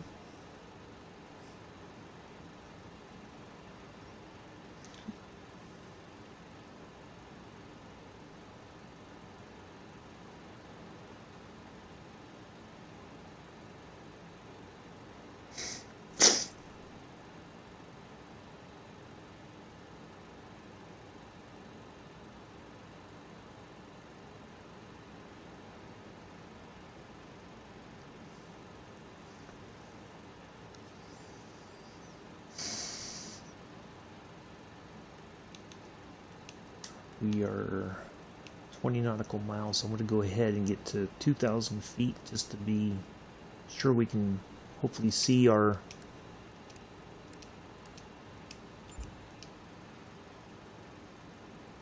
runway lights coming up.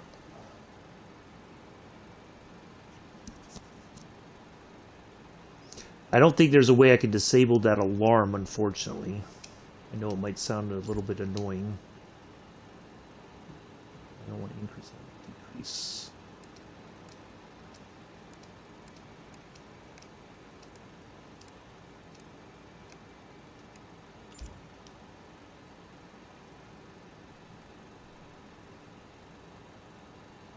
Yeah, I think in the manual there's no way I can disable that alarm, unfortunately.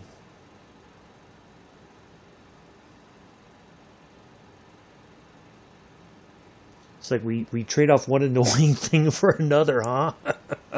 First it was the ATC, and now we got this alarm that keeps telling us as we descend that we're descending, and you know, all that kind of stuff.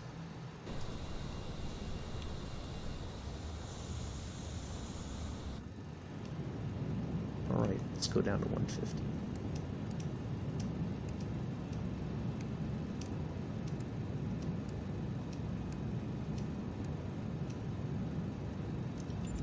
Yep, still going, Joseph. We've had a little bit of a hiccup, but that's okay. We're getting ready to land right now. So you got here just in time.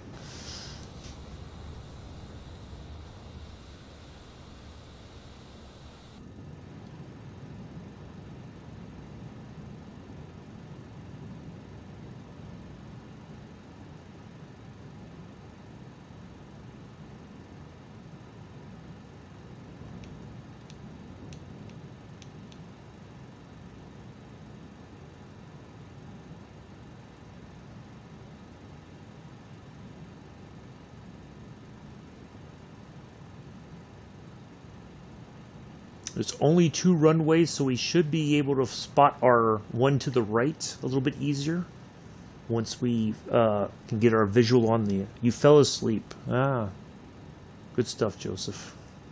Kind of felt like that was... You probably went to take a nap. I thought maybe either you were eating or you were sleeping, so that's all good. It's fine.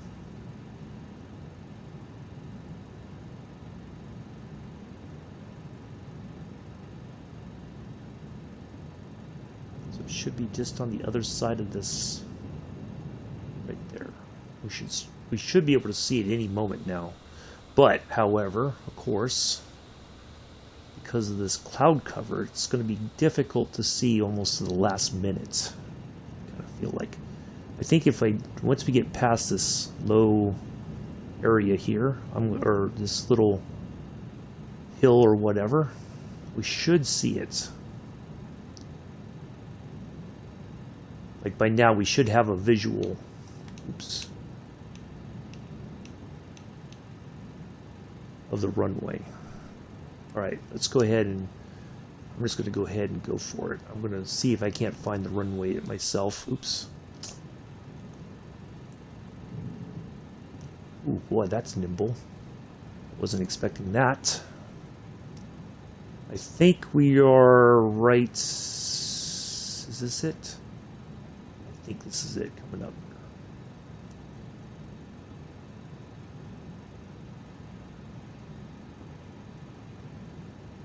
It's down here somewhere. I know that. Wow, this cloud cover is really... Oh, I thought I saw lights there. Where'd it go? Where'd it go? Where'd it go? I think... Is that it? I feel like it is. If we have to do a circle around, we will. I really cannot spot the air base here. Where did it go? It's got to be like here somewhere.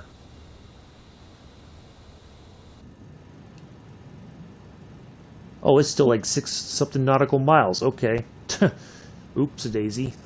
I thought it was much closer, but again, I'm yeah, it is, Joseph, it is. But it's really hard with this this low fog or whatever, low clouds. It's kind of making it difficult to see our destination. I think that's it right there.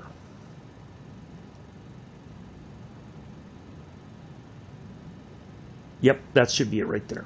Okay, so I just got to find runway 23 right. We're going to come in over here, and we should spot it. And we should be good to go. I think it's the one that's lit up. But you know what? Even if it's not, we're going to put it on the ground right there. Sorry, I didn't mean to cough in everybody's ear. Yeah, that's our runway right there. It's lit up for us. All right, there we go.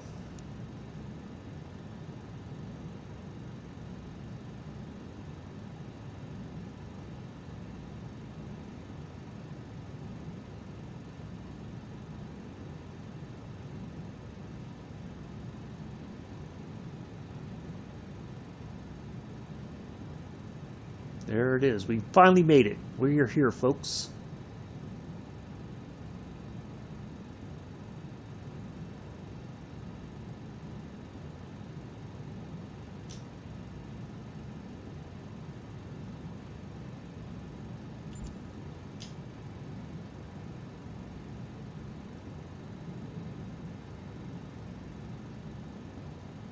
True visual approach, huh?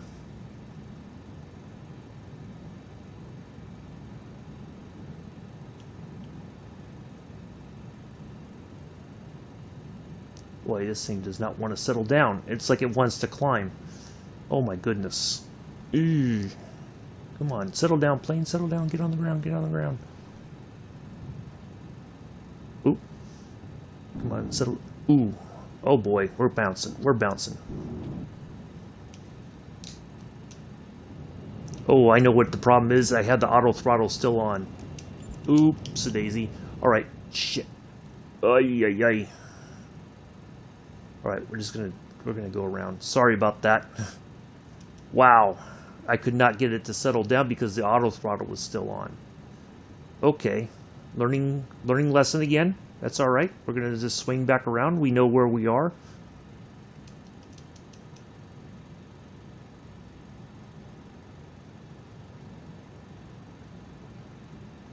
Yeah, that's one of the things is I do it what I'm expect, what I normally do when I'm flying the other planes And I have to remember that the systems don't automatically disengage as expected, so that's okay.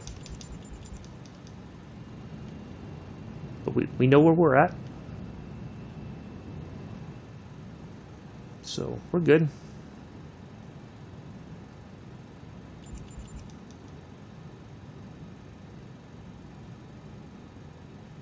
It's better to if we made a mistake, we can correct it. It's all good.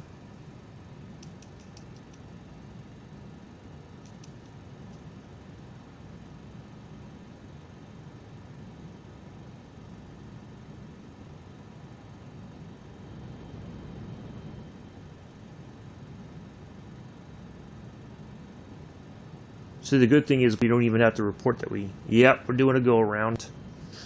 We don't have to worry about ATC telling us a bunch of nonsense.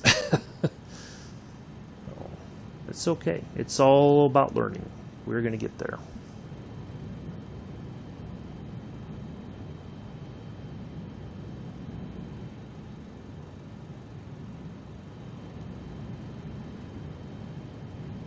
But that's our air base right there. So we'll line back up again here in just a second.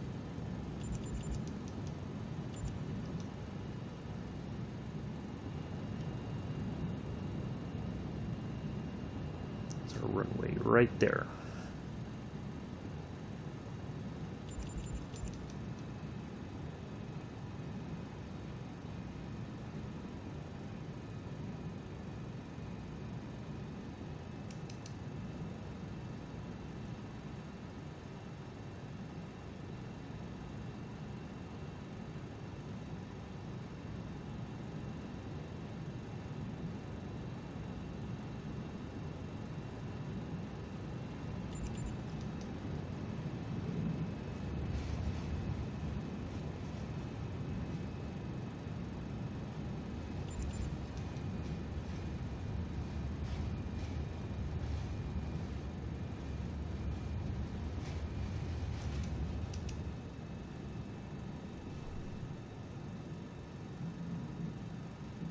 Oops. Boy, this thing is very tricky to fly, but we're there. We're going to do this.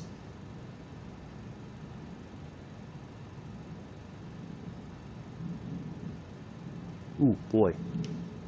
Boy, this... Oh, my goodness.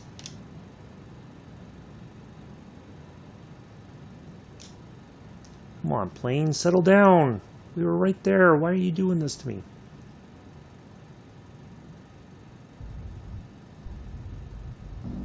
There we go, we did it. There we are.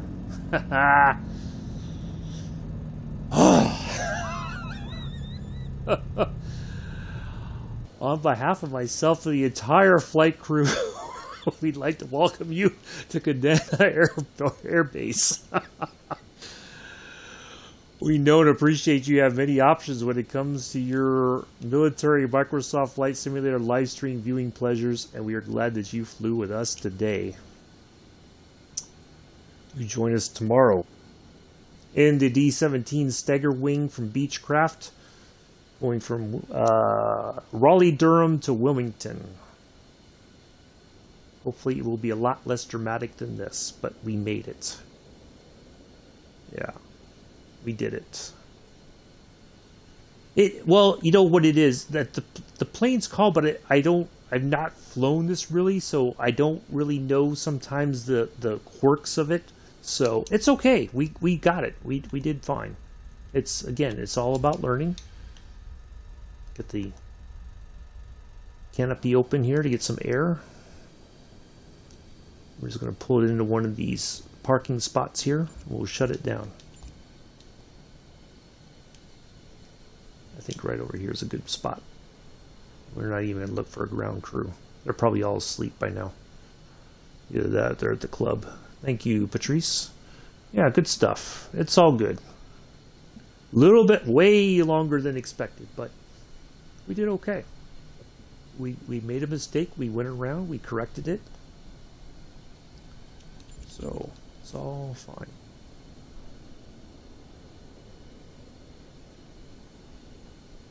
Oh, thank you, Joseph. Yeah, it wasn't too bad for I think that's the first time I've landed in it, to be honest. Just take some practice, that's all.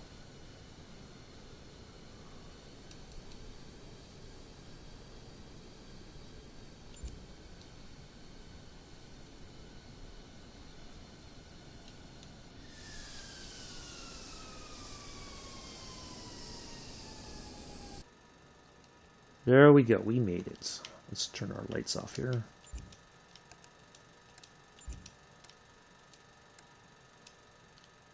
Landing lights off. And then our battery.